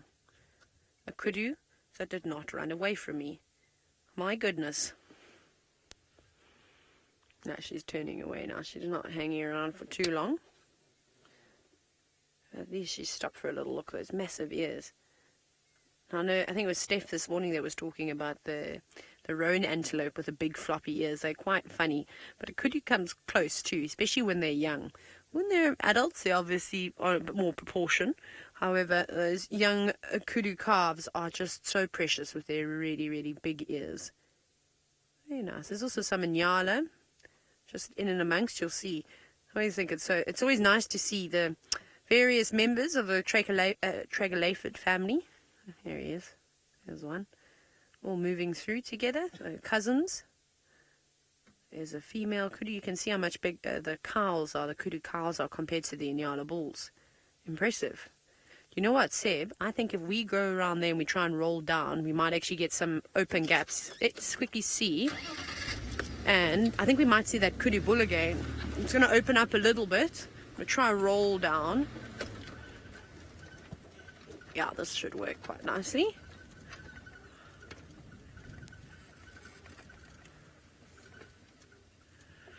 Now, say no, not all antelope are relaxed together. I mean, hello, please don't run. Obviously, they learn to live together, but there might be some, at some times of the year, especially if food is sort of stressed, that they won't be so tolerant of one another. See, there we go. Here are the big ears that don't quite match the head just yet. Don't worry, you'll grow into them. Did anyone see that the new Dumbo is coming out? I watched the trailer and I got goosebumps, but that was a sort of a childhood tale that I grew up hearing. Look, there's even an impala. You see that? I think that impala might be lost. It looks like a very young ram. Perhaps he's been chased out by some of the bigger rams and he's thought, okay, well, you know what?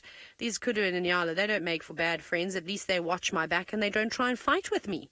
I think that's what's happened here. Because I don't see any... Ah, there we go. So anyways, we might not have been able to have showed you the Kudu bull, but thankfully Byron is here. Well, we do, and this is moving off into the sunset. Hold on, I'm going to try get a better position. Oh no, let's just watch. There we go. Look at those horns. That is such an impressive Kudu bull. Those beautiful spiral horns.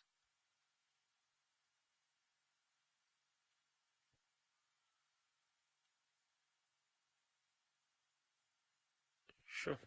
Isn't he magnificent? It's only him. I don't see any others around, or are there? You know what? There is actually a bit of movement through the bushes off to our right. Maybe there's one or two others that were moving through that. You know exactly. There's some females through there, folks. To the right. Oh, you got them there. All done, yeah. So some females moving through there.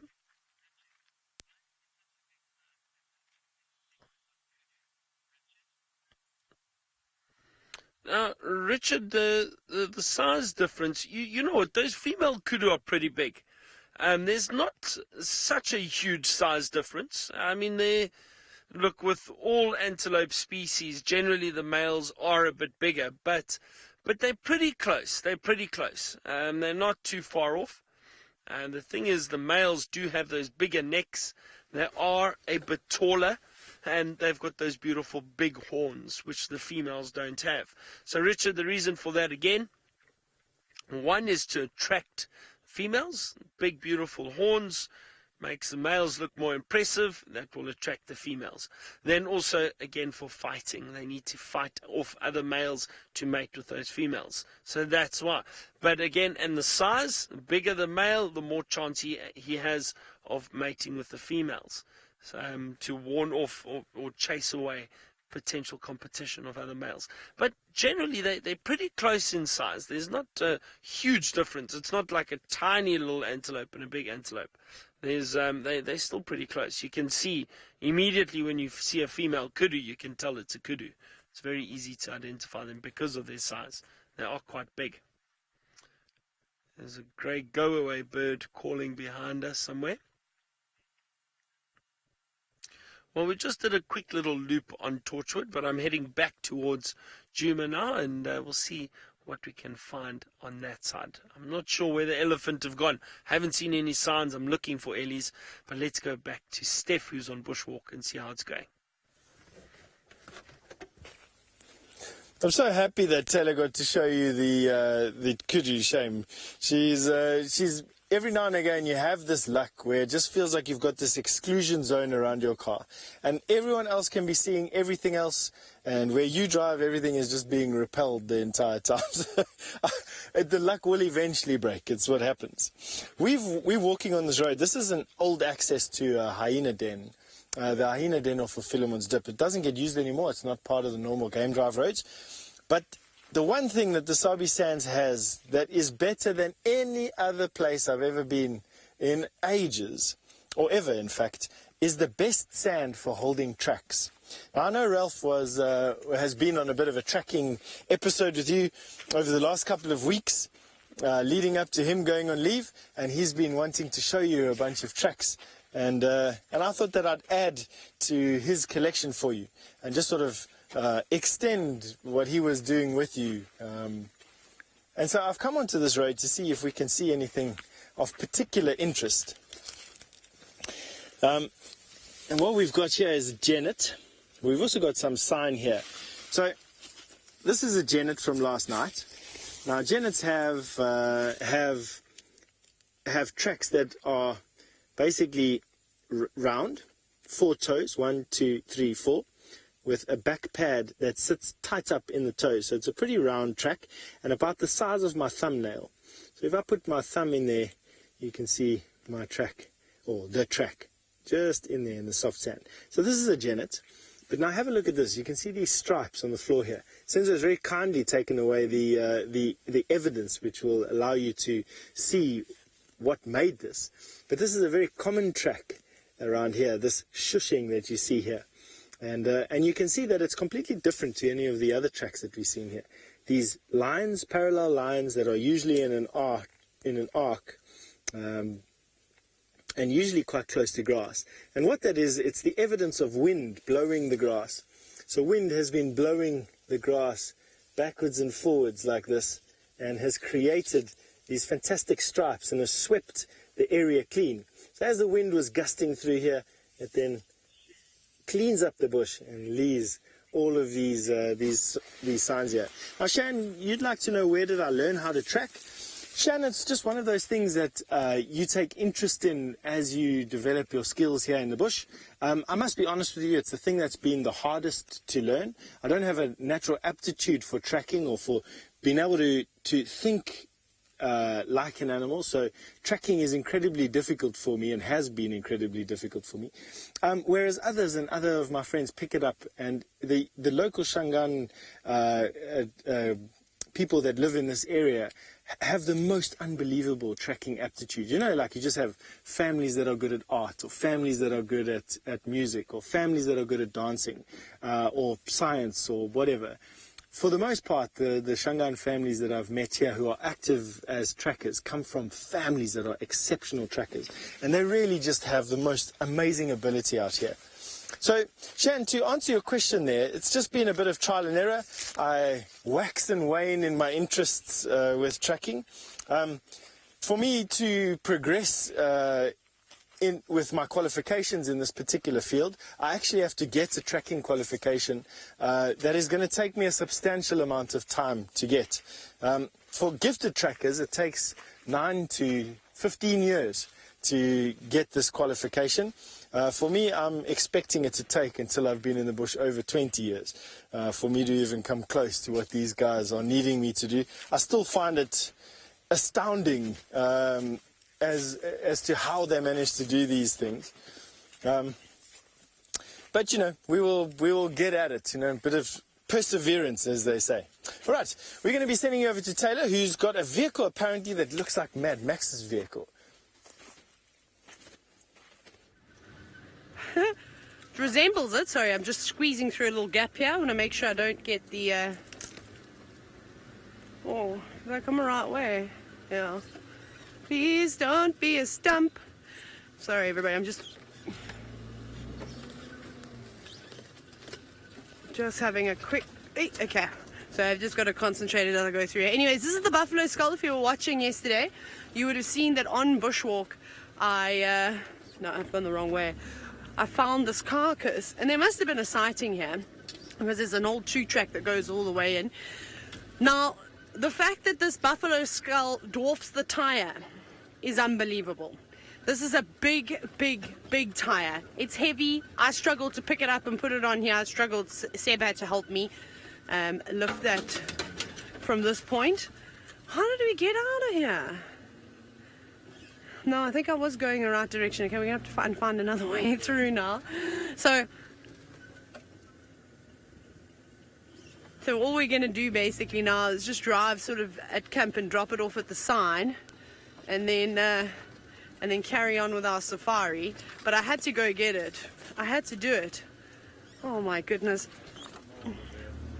I've made a horrible mistake. Sorry everybody, I'm just going to have to concentrate. Perfect, yeah. Sorry everybody, it's very difficult to try and talk and navigate through when you're off-road. So let me just concentrate for 2 seconds. I'll be with you all in a minute. Actually, maybe in like 2 or 3 minutes, because I need to get out of here.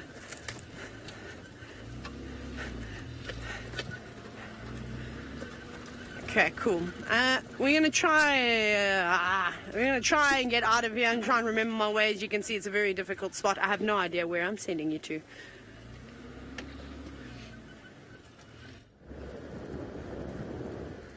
Oh dear, it sounds like Taylor's getting herself into quite a sticky situation there. I'm curious to see how big these buffalo horns are. No, I haven't had any luck with anything just yet. And it just shows you again, this time of the year, with it being winter, a lot of animals tend to move around and go and look for more water or greener vegetation, possibly areas that have just got some more rainfall, or a little bit more rainfall, or possibly closer to the rivers. That's a nice thing about this greater Kruger. It's because it's so big. Because it's so big, the animals can move around and find food, and they can find water, which is wonderful. Well, Sam, you asked what were my first thoughts of Torchwood. Pretty. Quite pretty, I think. Sam, well, the thing is... Sam, the thing is that that area is very similar to Djuma. You know, it's not a huge area, so there's not too much difference in terms of terrain and obviously vegetation is exactly the same. Terrain, slightly different, not really. There's a little bit, few more rocky areas I saw, but generally, but I think we're going to find something shortly. It's making that noise. Ah, little.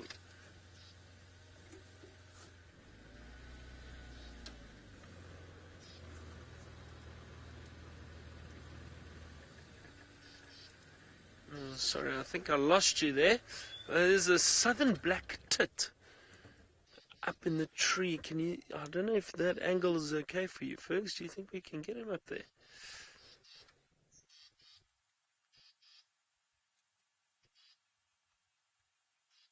There he is. Hold on, folks. Southern black tit. Busy squawking away. It's interesting. I don't know why he's making that noise. I don't see any potential predator around. They do alarm call at predators from time to time. Maybe just giving it evening call.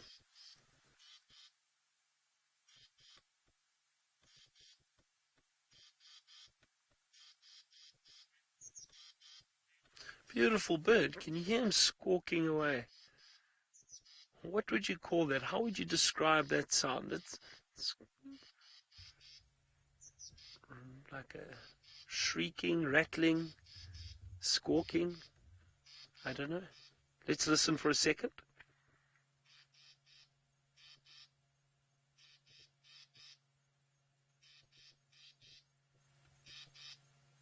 Beautiful sound. Different. It's different. I think that's a better way of describing it. So something's upset him, but I don't see any sign of a predator. I thought perhaps there might be an owl in the tree, but no, it doesn't look like it. But nice to see a bird that's we don't see that often, and also is making a huge racket. Huh, that's nice. I wonder if there isn't perhaps, you know what, I think that bird might be nesting in there somewhere. And because it's just disappeared.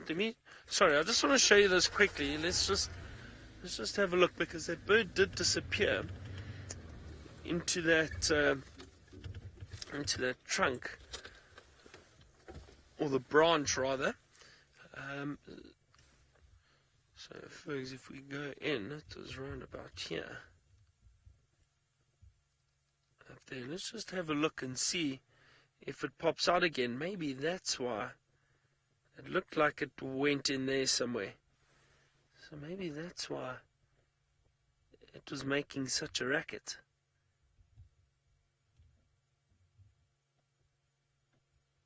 Maybe there was something disturbing it there, but I don't see it now, and I don't know if there's an entrance on the other side. It was very interesting.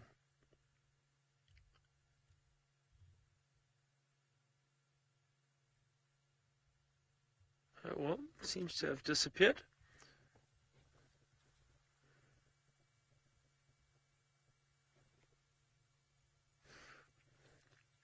Now, the other thing that I just really, really love at the moment is the beautiful colors.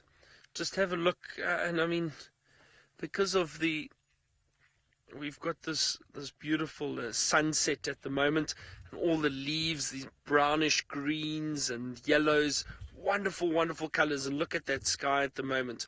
I'm going to try and get another position for us that we can appreciate it. But in the meantime, let's go across to Taylor and just find out how her skull gathering is going.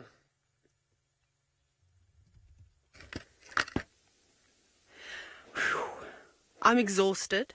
I feel like I've gymmed for hours and hours after trying to hurl this buffalo skull off of the car and onto, well, the Djuma Research Centre sign, which I thought was quite cool. Now, Seb and I were discussing if these horns were straightened out flat, they'd be longer than the width of the hood of the car, which is very impressive.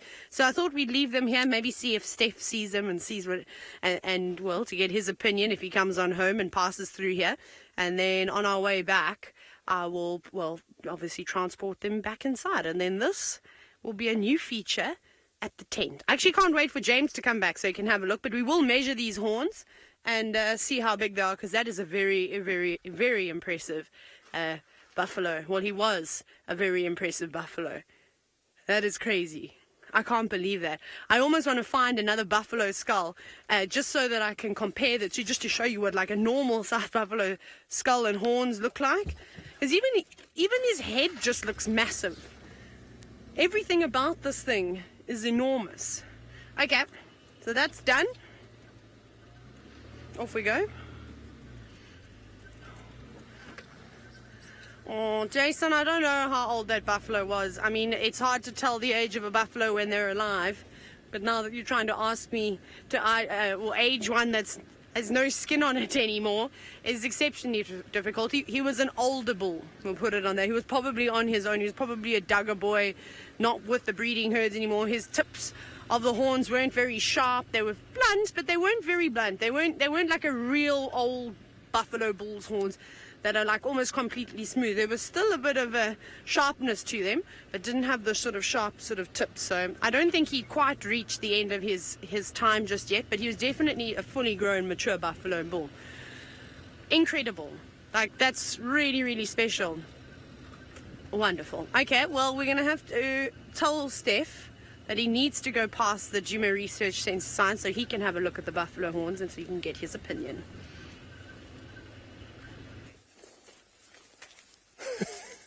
So I must go past some sign to go and look at some dead cow's horns so that I can judge how big the cow is. You know what? I'll do that. You know, we have to do that. I mean, like big buffalo horns, but big buffalo horns are wider than my arms can stretch and deeper than my arms can go. I mean, we're talking about buffalo horns that stretch out as like a person can fit between the horn tips. Those are big buffalo, and very, very few of those buffalo are left, if any. There's every now and again there's an anomaly that is prevalent, funnily enough, amongst female buffalo more than it is amongst males. But you get these big bossed males that got these big bosses in the front and relatively short curls. But then for some reason it looks like wax, and the buffalo horns gets flattened out on their bosses, but they have these huge turns with the weight of the horn actually lying in the bottom of the curve. And they tend to have quite small curves, but these massive arms. So like for those of you who are sitting in front of laptops, and go and have a look at world record buffalo, and you'll see these pictures of these massively horned buffalo. Now some of them are males and some of them are females. But I mean, these things are just absolute monsters. In the Sabi Sands, I haven't seen a buffalo that size, but in the Kruger National Park I have. There's a herd of buffalo that live close to Satara, and they've got a female buffalo in it. whose each horn is probably about as long as my arm. So like this. It's just longer perhaps, I don't know, I'm feeling like it's longer. Just absolute giant of an old cow buffalo. Probably been swallowed by a lion by now. But yeah, they're still around. But in the Sabi Sands, you get big buffalo bulls that come in, like big muscled bulls. Some of these guys are upwards of 800-900 kilograms. You know, looking at, what's that, about 1,800 pounds, 2,000 pounds. And they just get huge in their neck and their forequarters. I suppose it just depends on where these guys are. Some are hairy, some are completely bald. Yeah. Phil, you are correct in saying they truly are giant beasts. I don't know, you know, although they are smaller than, say, sorry, I'm just hearing something in front of me here. Although they are smaller than, say, a white rhinoceros or a hippopotamus or an elephant, they tend to be more massively muscled. I mean, I must be honest that I look at a big buffalo bull, and I see, you know, these muscle-bound guys at the gym that they seem to have muscles on their muscles, and then those muscles went to gym and got muscles on their own, you know. Just look at these massively over-muscled animals. And that's a buffalo for you, you know. They're just enormous. Really big buffalo is actually very impressive to look at, to be honest with you. I wonder what is scratching around here. Probably a Franklin.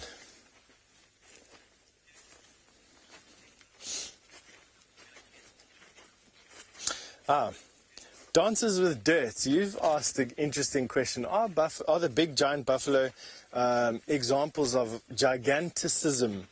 The way I understand giganticism, dances with dirt, is in areas where the environment is quite harsh and there is little bit of food and metabolisms need to be slow and the chance to reproduce is low, animals get big. I'm thinking of the Galapagos tortoise, for instance, or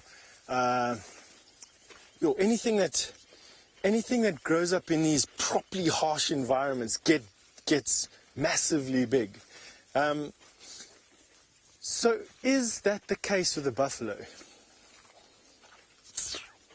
I actually want to say yes. I think that the buffalo's huge bodies are as a result of them needing to compete with one another for mates, but equally trying to outsize lions. So having an 800 kilogram lion is not feasible because there's just not enough energy to feed it. It'll get too hot, it won't be able to kill an 800 kilogram buffalo. But if you've got 4 200 kilogram lions, you can hunt a buffalo much more effectively. And that's exactly what's happened. So lions have effectively tried to get out of the race for size by hunting cooperatively and not growing so big. So although there were bigger lions, the cave lion, for instance, I think some of the saber-toothed cats were much bigger than the current common lions or African lions. They've reduced themselves in size. But by hunting cooperatively, which is unique to lions, they are able to hunt much bigger prey and not scavenge bigger prey, hunt bigger prey. And up to elephant. So the largest land-based mammal that occurs on this planet today can be hunted in this way, this cooperative way. So just to answer your question in the end, I do think it is a form of gigantism, but I don't think gigantism by definition fits this particular case, if that answers your question. All right, why don't we go and see what Taylor's up to.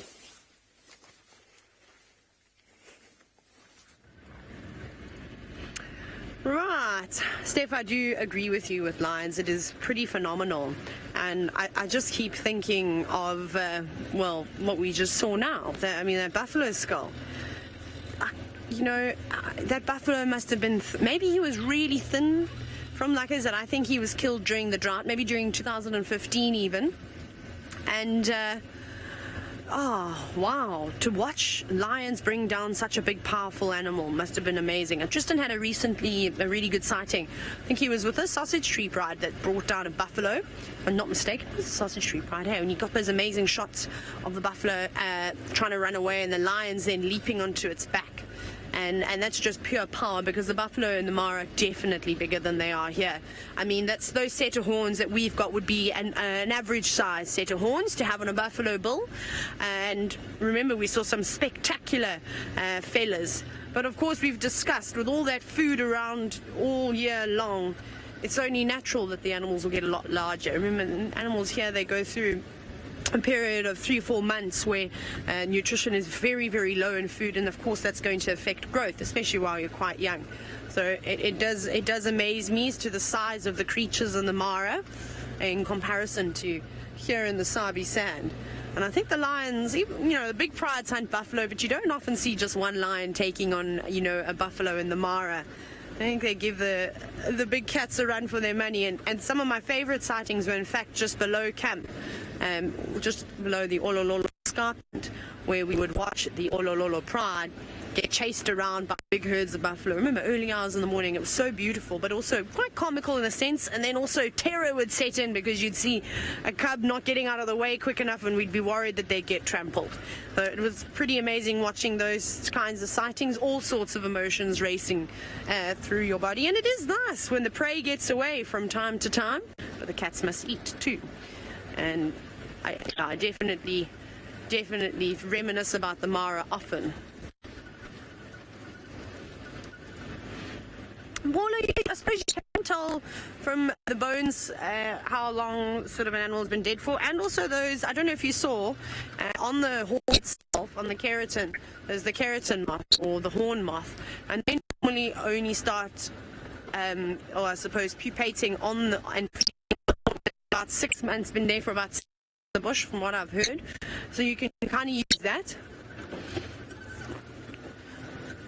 Sorry, the gremlins are getting us. So basically you can kind of use that, and then I suppose it depends on a number of things. If those bones are out in the sun, they're going to bleach a lot quicker than if it's a carcass tucked away underneath a tree. That might age a little bit less, because remember, the sun bleaches, as we've been talking about our clothing and things like that. So it's not going to give you an exact age, because I'm not going to do any kind of chemical testing on it to see exactly, I don't know, I'm sure you could do something with the isotopes, throw on big chemical words. I have no idea what I'm actually talking about. But you can sort of get a rough estimate. Like I said, I think that's maybe 2015, the drought, just with all the other buffalo carcasses that were also around in the area. And we know that that's when the Nkuhumas were, well, really sort of dominating the prey species out here. Okay, we're going to carry on up along this road. And funny enough, if you zoom in all the way down over there, that is who I'm sending you to now.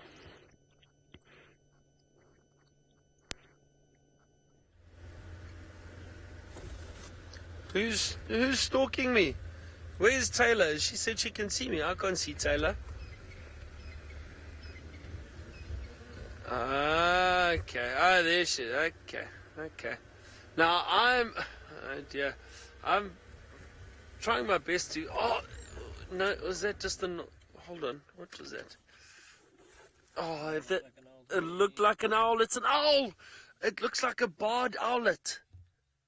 An African barred owlet. Oh, wonderful. Yeah, very prominent white markings on the back. Look at that. I thought it had an unusual flight pattern. I just caught a glimpse of it. I told you we're going to try and find some owls now.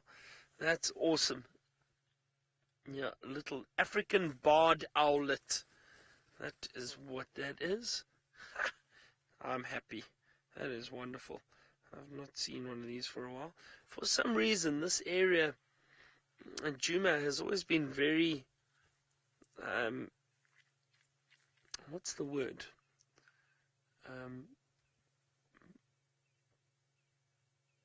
How can you describe it? It's not powerful, Fergs. but I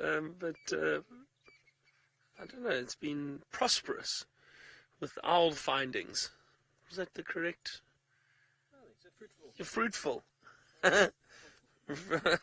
It's been owlful. That's terrible. You see, we've clearly been out here a little too long.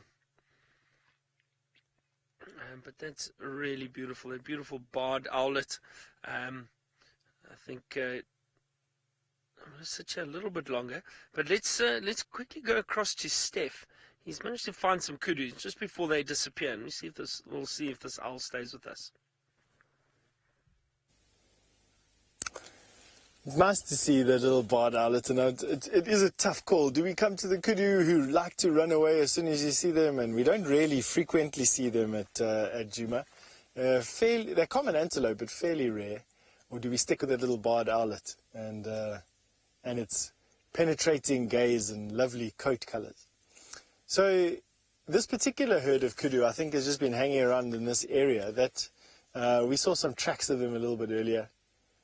I think they're just enjoying the sort of late afternoon in the sun. They're browsers, so they don't take any value from being on these open areas unless they're browsing some forbs or some low shrubs. But I can see now they're moving to the edge of the drainage line. There comes another one on the right-hand side. Such a distinctive body shape. Let's move across a little bit and we should get them. Such a distinctive body shape with that crest, that hump. There we go. And that skinny neck, and of course those massive ears.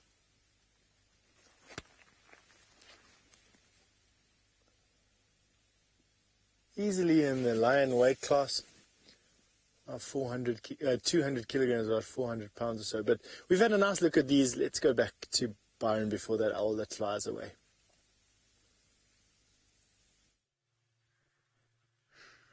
The owl just flew away. But I did want to play the call for you because it's got that beautiful, beautiful call. And just show you a better picture of the front of the barred owlet. Let me show you here quickly. Sorry, folks.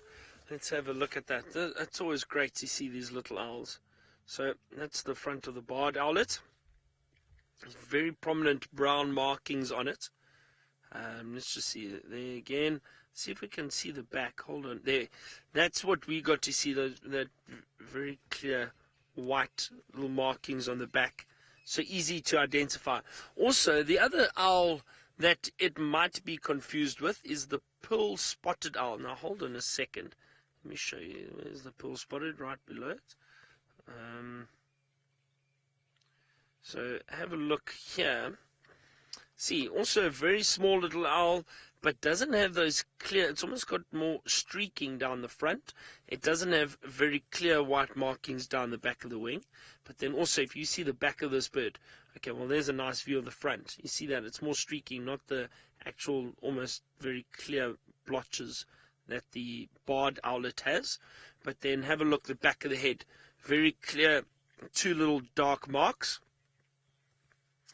So those look like eyes, so very easy to identify the pearl-spotted owl from the back.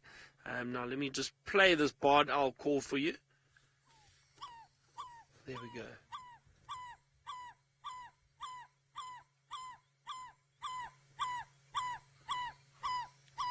How wonderful is that? Now that's a call that we hear very regularly out here, and that's the barred owlet.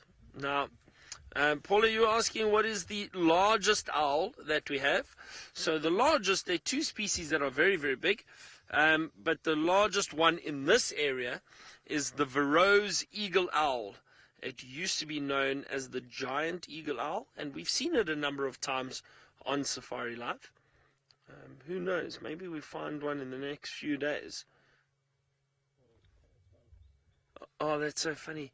There's actually a barred owlet calling back.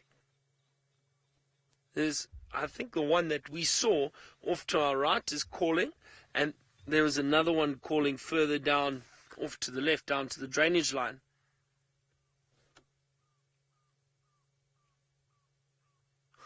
Wonderful.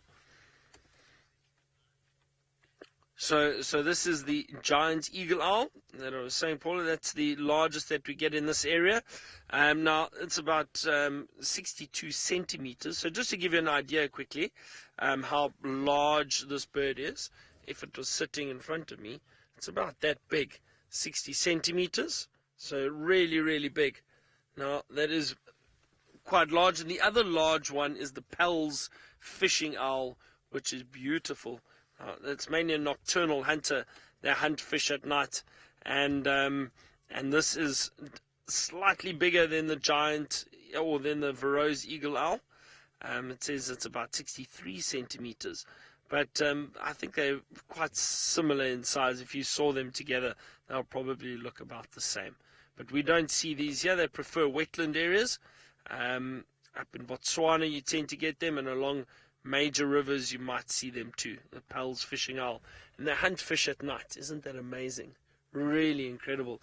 Now, Zach, you asked about why these little owls are called owlets. Has it simply got to do with size? And it is. It's purely size. So the barred owlet, the pearl-spotted owlet. However, it is a size thing.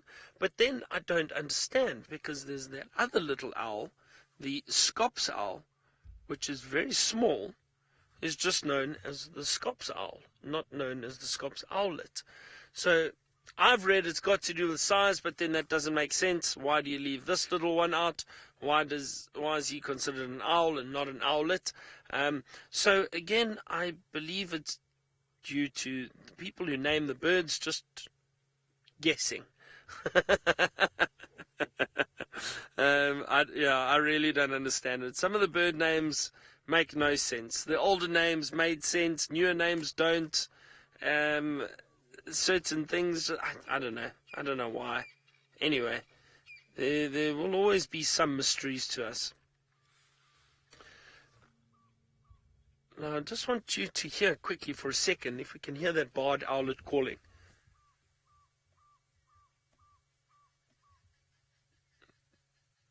Hear it constantly calling there.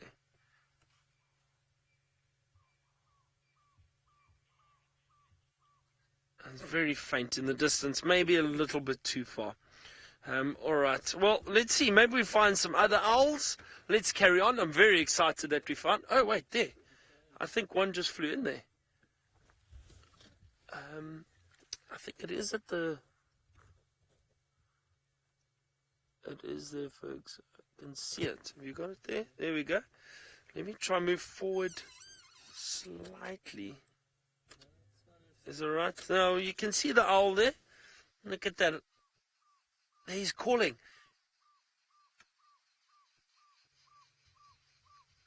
Wow, you can see him whistling, giving that beautiful call. It's difficult to hear. I think it's a bit far for you.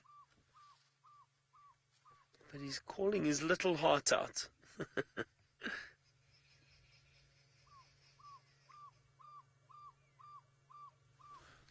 I'd like to just try and get a slightly better view for you. If I just maybe move forward a notch. Hold on 2 seconds. Just so you can see this little bird calling.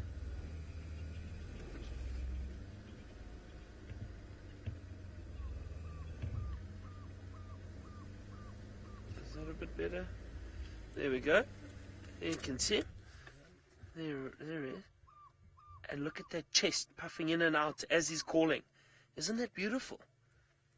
I love seeing these little birds.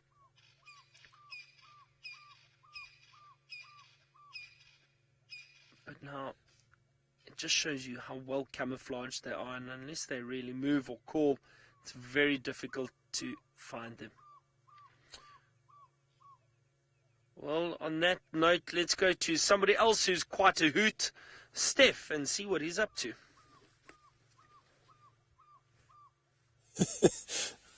I must say, it's refreshing having Byron and his comments back again. I'm sure you've been enjoying them throughout the day. Now, because we needed a light patch, the cameras are not a dark camera that we have here, so not a nocturnal camera. We needed a light patch of sand to give us some lights. I thought we'd come and do some tracks of some, maybe some lesser known things that Ralph perhaps wouldn't have covered. But we have over here a track that I want to try and show you of a courser.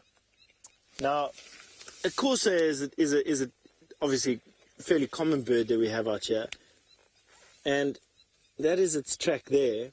And typical of a corsair is the fact that it doesn't have a fourth toe, so it's got no toe at the back, so only 3 toes. And the fact that it's the angle between the middle toe and the left toe, and the middle toe and the right toe, so that angle there is different on each foot. One is slightly closer to the toe than the other one, than to the middle toe than the other one. So that's a corsair track. I'm seeing if we can find something else here to show you that is diagnostic and quite interesting. It has been such a cool afternoon. Minamu, you'd like to know, what is the success rate of using tracks to find the animals that we look at? Minamu, I would say high. And in some areas, the amount of sightings that people have are dependent on tracking. In some areas where the density of vehicles isn't enough, or it's very rocky, for instance, where you can't put a decent road network in, the art of tracking is absolutely essential. Here in the Sabi Sands, I would imagine that it's important but not 100% necessary, because there's a high concentration of vehicles, but there's also an incredibly good road network around. And so tracking in the Sabi Sands is important, but it's not as important as in some other areas. But that is downplaying the role of trackers here, because in the Sabi Sands I can tell you that it wouldn't have the reputation that it has if it wasn't for trackers. Trackers, in my opinion, are singularly one of the success pillars of the Sabi Sands. The fact that tracking as an art form was safeguarded here, was nurtured here, and it wasn't allowed to go extinct as a prehistoric skill set. And now we have modern day trackers, and tracking as not just a science, but as a lifestyle. You have people dedicating their lives to tracking. It's just fantastic, and all because of areas like this, and the fact that trackers have just been so beneficial to sighting. So absolutely would be the answer that I have to that question. They have played a pivotal role in this. Right, we are probably going to be making our way back through to the camp, because the sun has gone down, and of course we then become part of the food chain here, and that is not desirable. So we're probably going to say goodnight and send you off to Byron. Oh, well, thank you very much, Steph. It's always great to have you out on bushwalk with us. I know Steph loves finding all those little interesting things, and he definitely knows a lot about the insects and stuff that we find out here. So, I don't know, I'm probably going to get the spotlight out soon and start looking for some nocturnal stuff. It's still a bit light though. Light enough that we don't need the spotlight just yet. But I must be honest, it's very chilly. I didn't think it was going to be this cold this evening. The temperature has dropped substantially since the sunset. I can hardly speak, it's so cold. No, it's not that bad.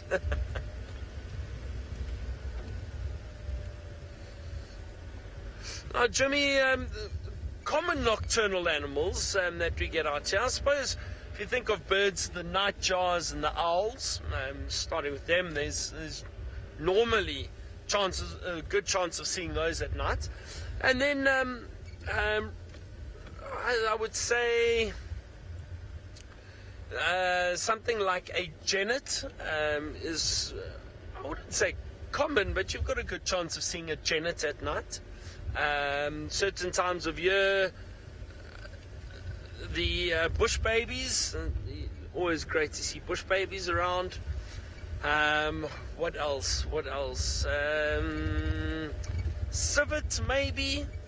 Then you've got those wonderful nocturnal creatures like porcupine and honey badgers, and if you're really lucky, aardvark or something like a pangolin. They're generally quite nocturnal, so. But those are very, very rare. Other animals which we don't really see out here, we'll get them out here, but that you can see at night are the aardwolf. Beautiful, beautiful aardwolf. I'll show you a picture of one quickly. Let me just stop here. I'll show you a quick picture. Interesting little creatures, aardwolf, but generally prefer semi-arid to dry areas. However, they do occur in the Kruger. They have been seen in the Kruger before, in the greater Kruger. So this is an aardwolf. Have a look at that. I've never seen one in this area in the Kruger before. Sorry, is that better? There we go. Oh, look at that. Is related to the hyena family, kind of distant relative, but it is closely related to hyenas, but it is not a hyena. Well, technically speaking, like I said, falls under that hyena family here. The hyenas with the spotted hyena, and then the brown hyena, which we don't get in this area really. I've never seen here, but also again, certain parts of the greater Kruger you will get them, and then the aardwolf, which directly translated means earth wolf. That's what it's called, the earth wolf. I actually saw a few of these just a few weeks ago. I took guests to the Kalahari, and we saw some of those, which was great. Because it's winter, it's very cold, and a lot of those animals get active earlier during the day, not waiting till till it's dark when it's very, very cold. So we did get to see them. James, you asked if I've ever seen a pangolin. James, I have. I've been very, very fortunate. I've seen the first pangolin I ever saw was on Londolozi, about 7 years ago, I think. Then, and then since I've been going to the Kalahari and different parts of Southern Africa with other guests, especially in the Kalahari, I've seen a number of pangolin. So I think altogether I've probably seen just over or around about 20 pangolin. And I mean, they're so rare, so I know kind of how many I've seen, but one of the best, most amazing pangolin sightings I had was 2 pangolin mating. Found them in a bush and could just hear the scales rubbing up against each other. Doesn't look like it's a very easy process, almost like the male lies on his side and the female will still be on her belly, but the male then tries to wrap his tail around the side of the female and mate with her that way. So that was very, very interesting. I've never seen that again, and I highly doubt I ever will.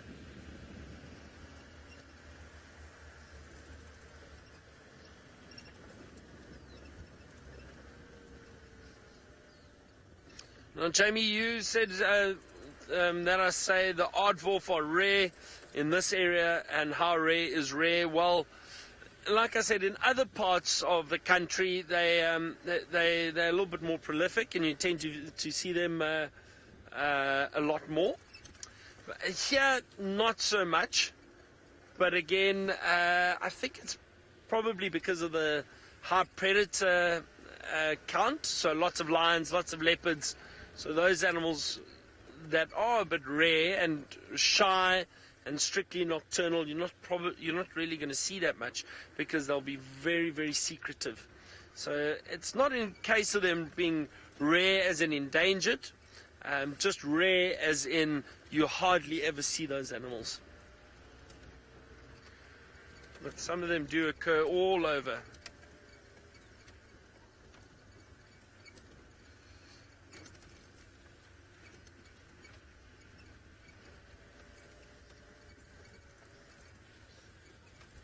Alright, well, it sounds like Steph is just about back at camp, but I think he's found Taylor's skull, and I assume he means the buffalo skull. We definitely, we had to walk past. We said we were going to walk past this buffalo skull that Taylor found and give our impression on how big we think it is. And for this particular area, this is a big buffalo skull. So, Taylor, you're absolutely on in that for the Sabi Sands, this is a huge buffalo skull. Thick boss, beautiful curve to the horns, nice, well-developed curve, and nice and sharp. And so this buffalo probably would have gotten a little bit bigger than this, but this is about as big as what the buffalo get in this particular area. But let me give you an idea of how big a big buffalo skull is. So from here to here would be a really big buffalo. So the buffalo that are considered big, that I've seen, have horns where this part of the horn ends here. Easily here, below the level of the ear, and will be double the width away from the skull than this one is. So, like this. That is a really big buffalo skull. But I must be honest with you, Taylor did a good job finding these ones. These are a pair of spectacular horns. All right, let's go and to the lady of herself, and good night.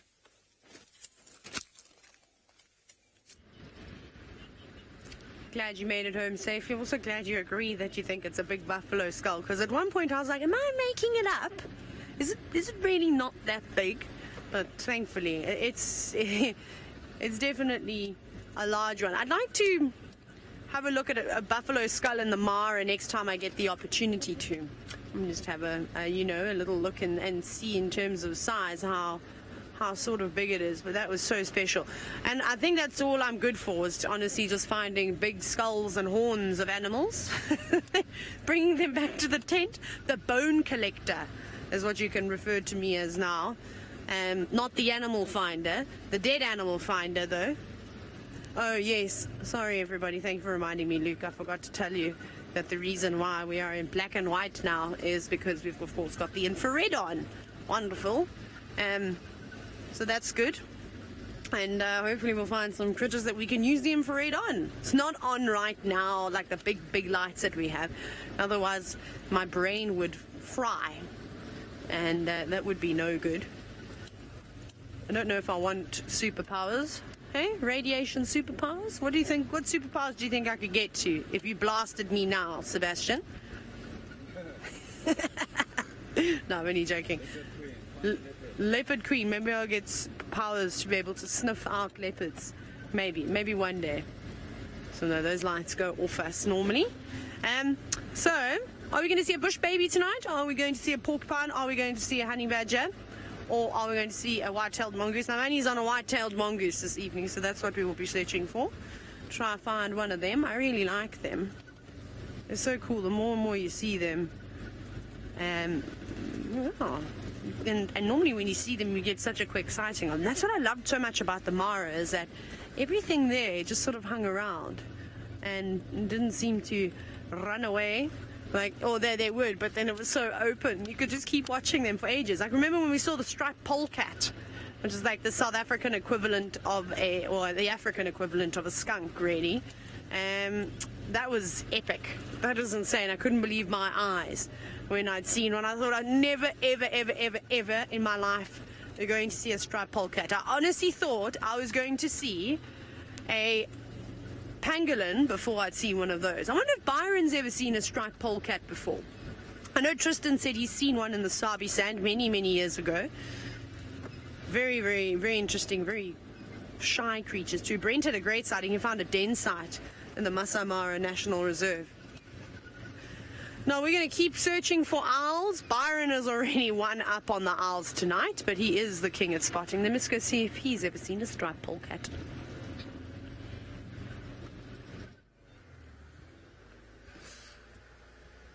Taylor, I've seen two striped polecats in my guiding career, and again in the Kalahari. You often get surprised with these weird and wonderful creatures.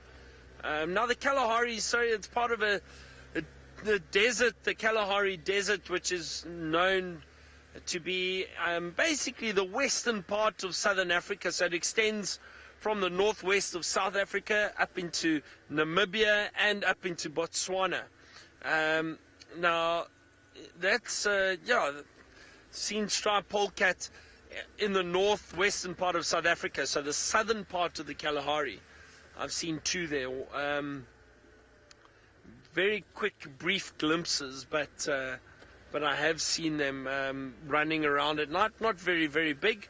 And for those of you who are wondering what a striped polecat is, let me show you quickly. Hold on. There we go. Very cool little creatures. Yeah, a lot of you are going to say, well, that looks like a skunk. And it does almost. Have a look at that. That's the striped polecat. Cute little creature. Strictly nocturnal, solitary, sometimes in pairs, but also very, very rare. Even though they say they're found all over the country, all over southern Africa, if you look at that, but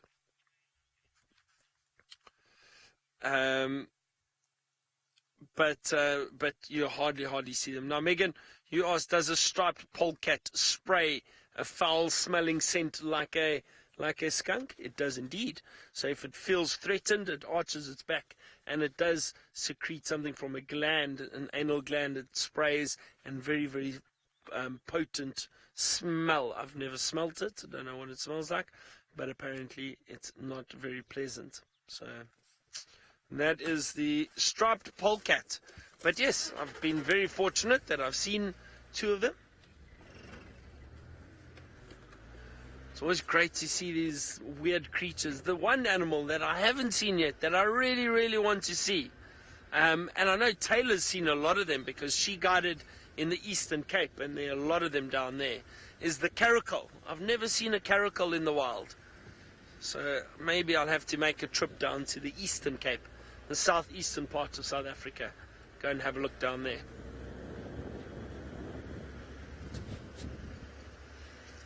Now, I wonder if Taylor's got any really interesting sightings, stories of a sighting of a caracal. Let's go and ask her.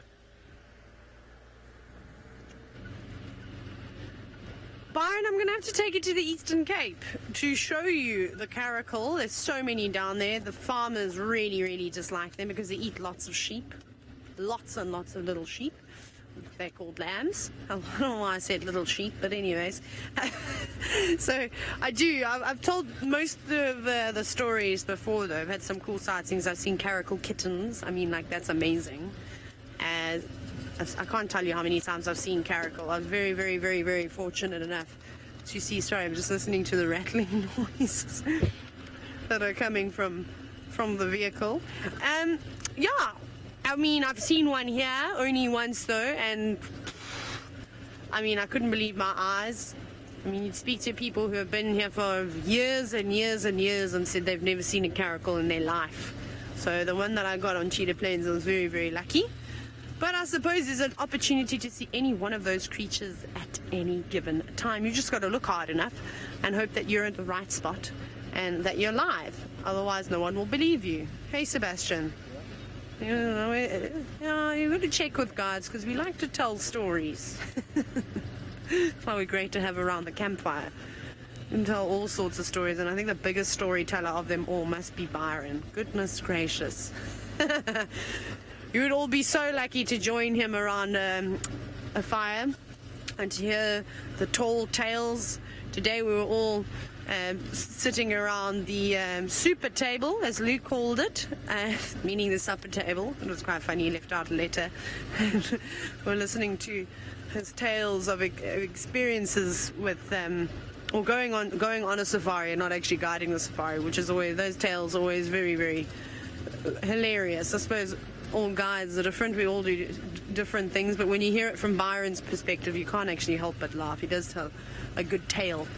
Okay, now we're on Rebecca's Road. My plan was to just check here and then to go around and I think head down Balanites Road also towards Impala Plains to check those short grassy sections to see if we can see any of the nocturnal critters running around.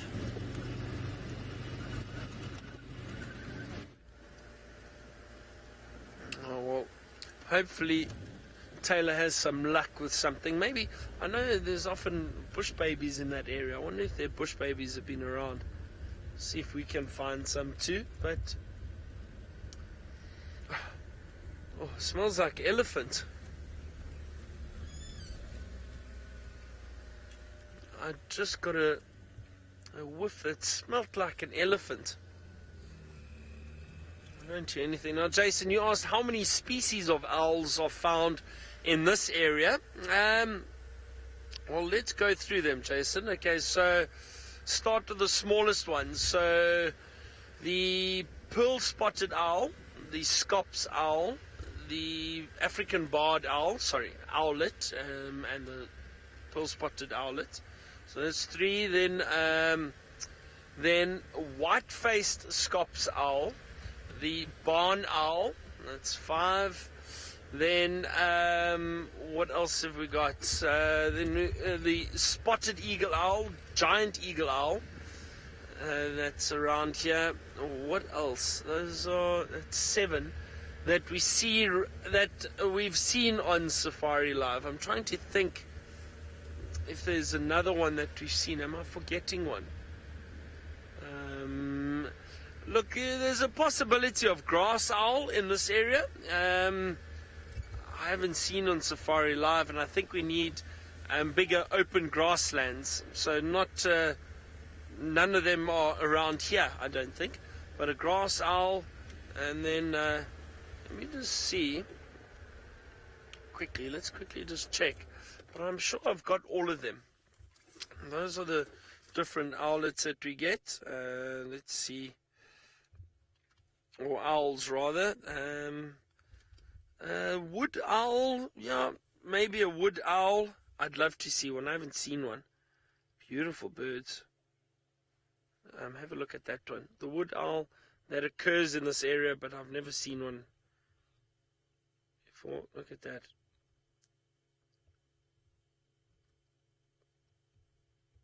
And I think they've got quite a cool call. Let me just play it for you. Oh, sorry. Can't multitask.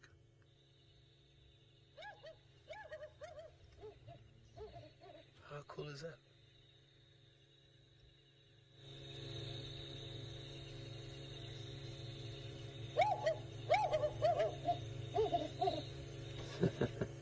Wonderful call. Isn't that amazing? It's a bit of a duet, I think. There's one calling to the other. So that's an interesting owl that I've never seen. Some of the owls are quite difficult to find. Unless you hear them calling, you're not just going to spot them. It's a bit difficult.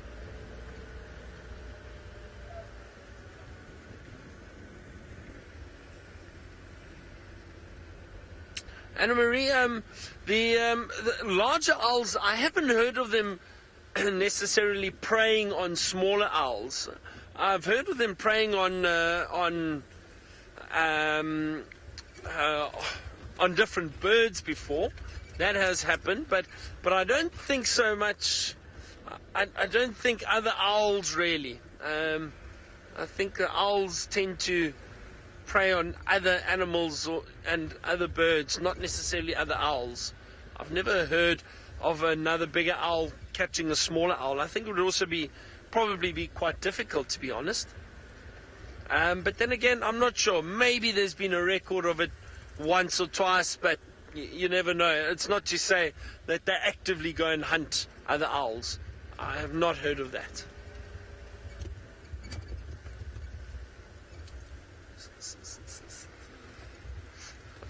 All right, let's. I'm going through this chilly dip, but let's head back to Taylor and see how her search is going.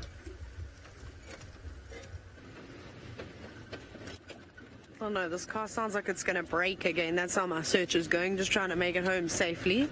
Anyways, I forgot to mention, even though Luke has tried to remind me several hundred times, that it is World Giraffe Day, and you'd think I'd remember after the little video that Wild Earth has, of course, shared with all of you, Safari Live specifically, with the poem that we created, which was quite cool. It was fun doing that.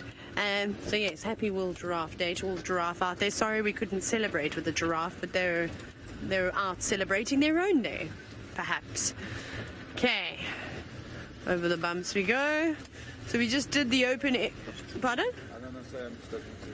Oh, sorry, I thought Seb'd seen something and I got excited. You're just talking to Final Control. So what was I going to say now? Oh, Byron. Okay, so we need to make a deal. We're all going to have to do a road trip at some point, and Ralph and I will have to facilitate, and Steve, because he knows the Eastern Cape quite well. The three of us, we're going to have to coordinate a plan so that we can do a road trip down to the Eastern Cape and show our fellow friends what cool sightings are, like small things like wood owls, plenty wood owls in the Eastern Cape, all over, lots of caracal and servals and things like that. A few African wildcat. Unfortunately, I've told you about that. The African cat population is sadly polluted down in the Eastern Cape of South Africa due to domestic cats, and so that's a little bit sad. But you still see cool things. Lots of porcupines and aardvark, brown hyena, aardwolf. Yeah, all those things. See them on a regular basis. So we'll have to get everybody to go down there. And then, if we go in summer, maybe we can find the southern dwarf chameleon. Minamu, I can't say that I've ever heard a caracal purr, but I'm sure it should be able to. I mean, that's got to do with the hyoid bone. And of course, cheetah don't have a two-part hyoid bone like the bigger cats do, which prevents them from roaring. So I would imagine that a caracal or something along those lines could probably purr like a house cat. I've never tickled one behind its ears, so I don't know if it would enjoy that. They also, I mean, normally when you see them, they're not exactly close. You're looking at them from a fair distance. I don't think I've ever taken a photo of a caracal before. I'm trying to think now. Have I ever photographed? No, I don't think I've ever had the pleasure. So Byron's going to have to show me the Kalahari so that I can see the pangolin and also a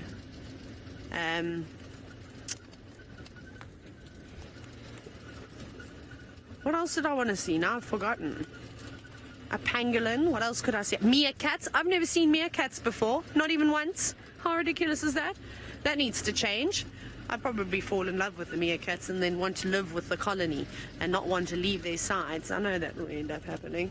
So there's still lots of little critters out there that I haven't seen that I'd absolutely love to one day see. But you can't take all the animals off the list at once. Hey, it's nice to have that one elusive creature that avoids you during your entire guiding career.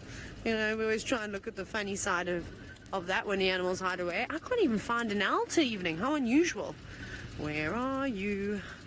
They're here. I think I'm just missing them. I think I'm not being a very good spotter. Now I'm awaiting a very sarcastic response from Byron after my suggested travel plans.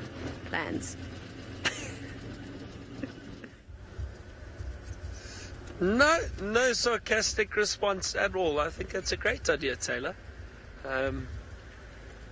What we'll do is we'll just waiver the guiding fees. How's that, Taylor? We'll just and then you can come up to the Kalahari and have a look what it's like up there. Very, very different. I'm sure you'd enjoy it. And yeah, I'd like to go down to the Eastern Cape again. Haven't been down there for a while. Originally from there, though. Believe it or not, I was born in the Eastern Cape, but then grew up in Johannesburg. A stone throw away from James Hendry, even though he won't admit it. Or rather wouldn't like to admit it. I wonder when James is back. I hope I see him this time. I think he's back on Monday or Tuesday. I'm not sure, actually. I don't want to say that. Maybe I'm getting it wrong. I don't know his schedule. He's been traveling a lot, I know.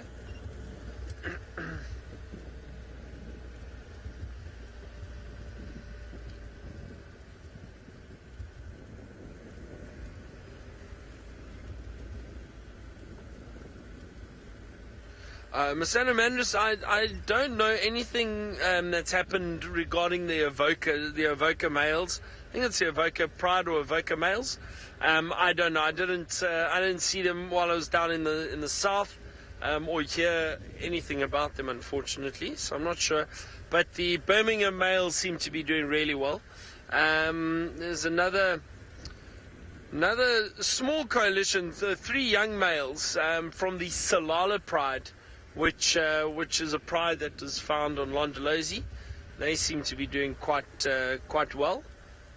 looking good, but still too young to challenge the big Birmingham males. Those Birmingham males are looking really good at the moment. So, and they're vocalizing a lot, constantly calling, which is a good sign that they're still very territorial down there. They're doing quite well.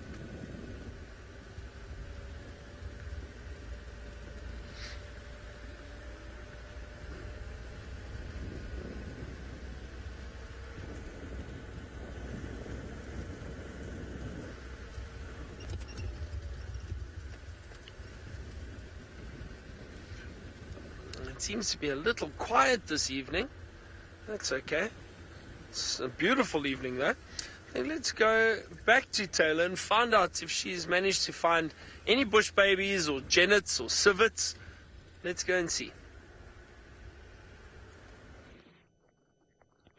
No, but I'm searching. I actually thought I heard an alarm call, but sadly I'm mistaken. It is no alarm call whatsoever.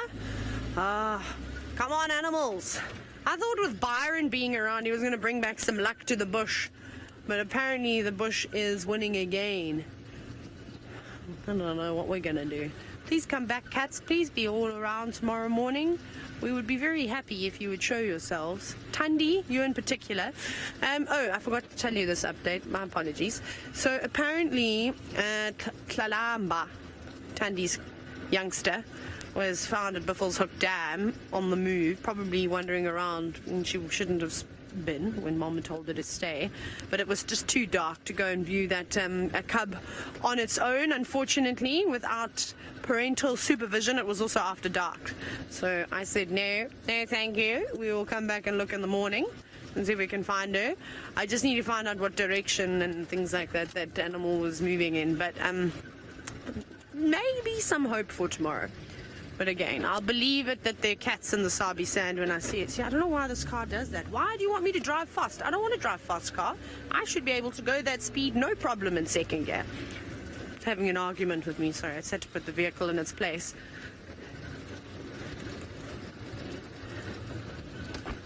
David, I'm not actually sure what the longest streak is, but I reckon I'm on a roll at the moment. But one of our wonderful viewers out there, of course, will definitely be able to assist us and tell us what is the longest that we've been with. Oh, let's go to Byron.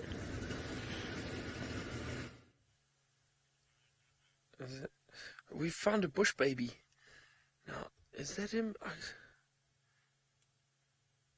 Oh, that is him. There we go, just moving through there.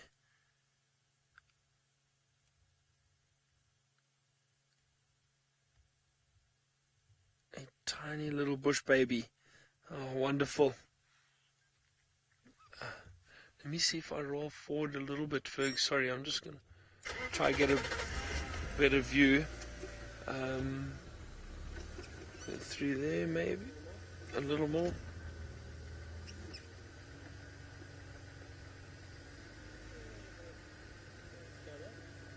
Hold on. Sorry, is that... Hold on. Is he just hiding behind there? Okay. Let's turn the lights off. Let's see.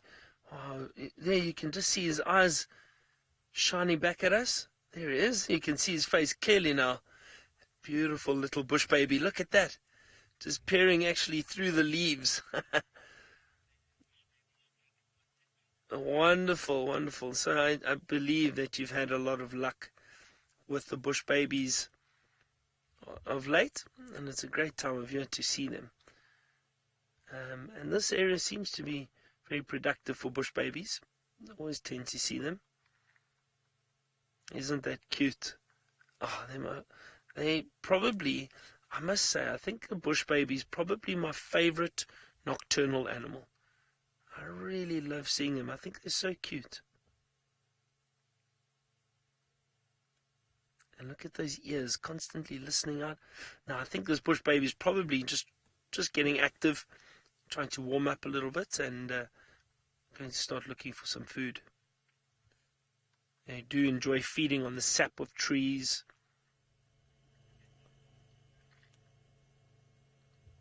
Sometimes fruit, nectar. Kathy, you say this is awesome. This really is. This is very, very special. But look how difficult it is to see that little guy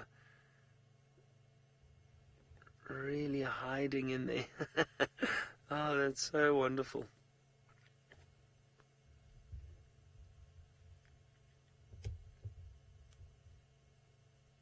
Long bushy tails. Can't really see the tail right now, but it helps with balance. Obviously, when they're leaping across these branches and climbing up and down. Incredible jumpers.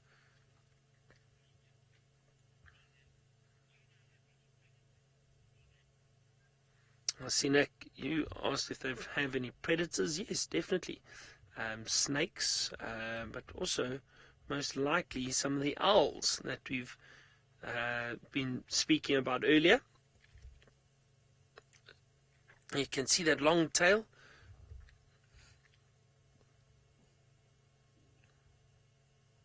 Oh, that's so beautiful. Wonderful, just seeing it move through the trees like that. But as I said, incredible jumpers. They can leap a number of meters across from one tree to the other. Look, there it goes. Oh, look at that. Beautiful. Summer, you asked how long the bush babies live for. Now, Summer, I'm not entirely sure exactly. I don't know the exact life expectancy of a little bush baby. That one's just disappeared now. I think it's only around 4 or 5 years, if I'm not mistaken. I don't think it's much longer than that. Very small little creatures. So the lifespan generally for some of the smaller creatures isn't that long. But I'm not too sure. I'll have to try and... I'm going to try and find out for you exactly. I'm not sure. I'm not sure. Maybe Taylor's read something recently about them. Let's go and ask Taylor if she knows. Maybe I have a book to check with. Let's see. Do I have a book? 2 minutes. He's giving me a time limit to try and find it. Okay. Bush babies. I'm going to guess I think they can live up to 15 years. I don't know how long they can live for. I'm, of course, just guessing. I think I might just have to go. Let's go. Bush baby. Shame this poor book. There we go. Let's 348. 348.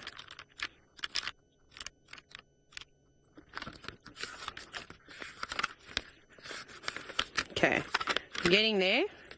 Lesser bush baby, I assume that's what you saw. Life history. Does it talk about ages here? You'll probably find it before me, Sebastian. If you start searching, I'm trying to find. How old do you guys live for? Tell me. Why won't it tell me? It tells me how much they weigh and how long they get, but it's not telling me. Oh my gosh. Okay, I'm going to turn the page quickly. Over 40 seconds. Maybe it says here how long they live for. Oh my goodness. Can you believe it? I cannot find how long a bush baby lives for in this book. A very, very, very useful book, this one, as you can see. It doesn't say not one thing. Oh well. That was great. They're very informative, wasn't it? We were here and driving. Well, we're going down to the last few seconds of the show. We'll find out how long bush babies live for. Anyways, keep your fingers crossed for tomorrow morning on the Sunrise Safari. But from all of us here at Wild Earth, bye-bye. Have a lovely evening, and we'll chat to you all soon.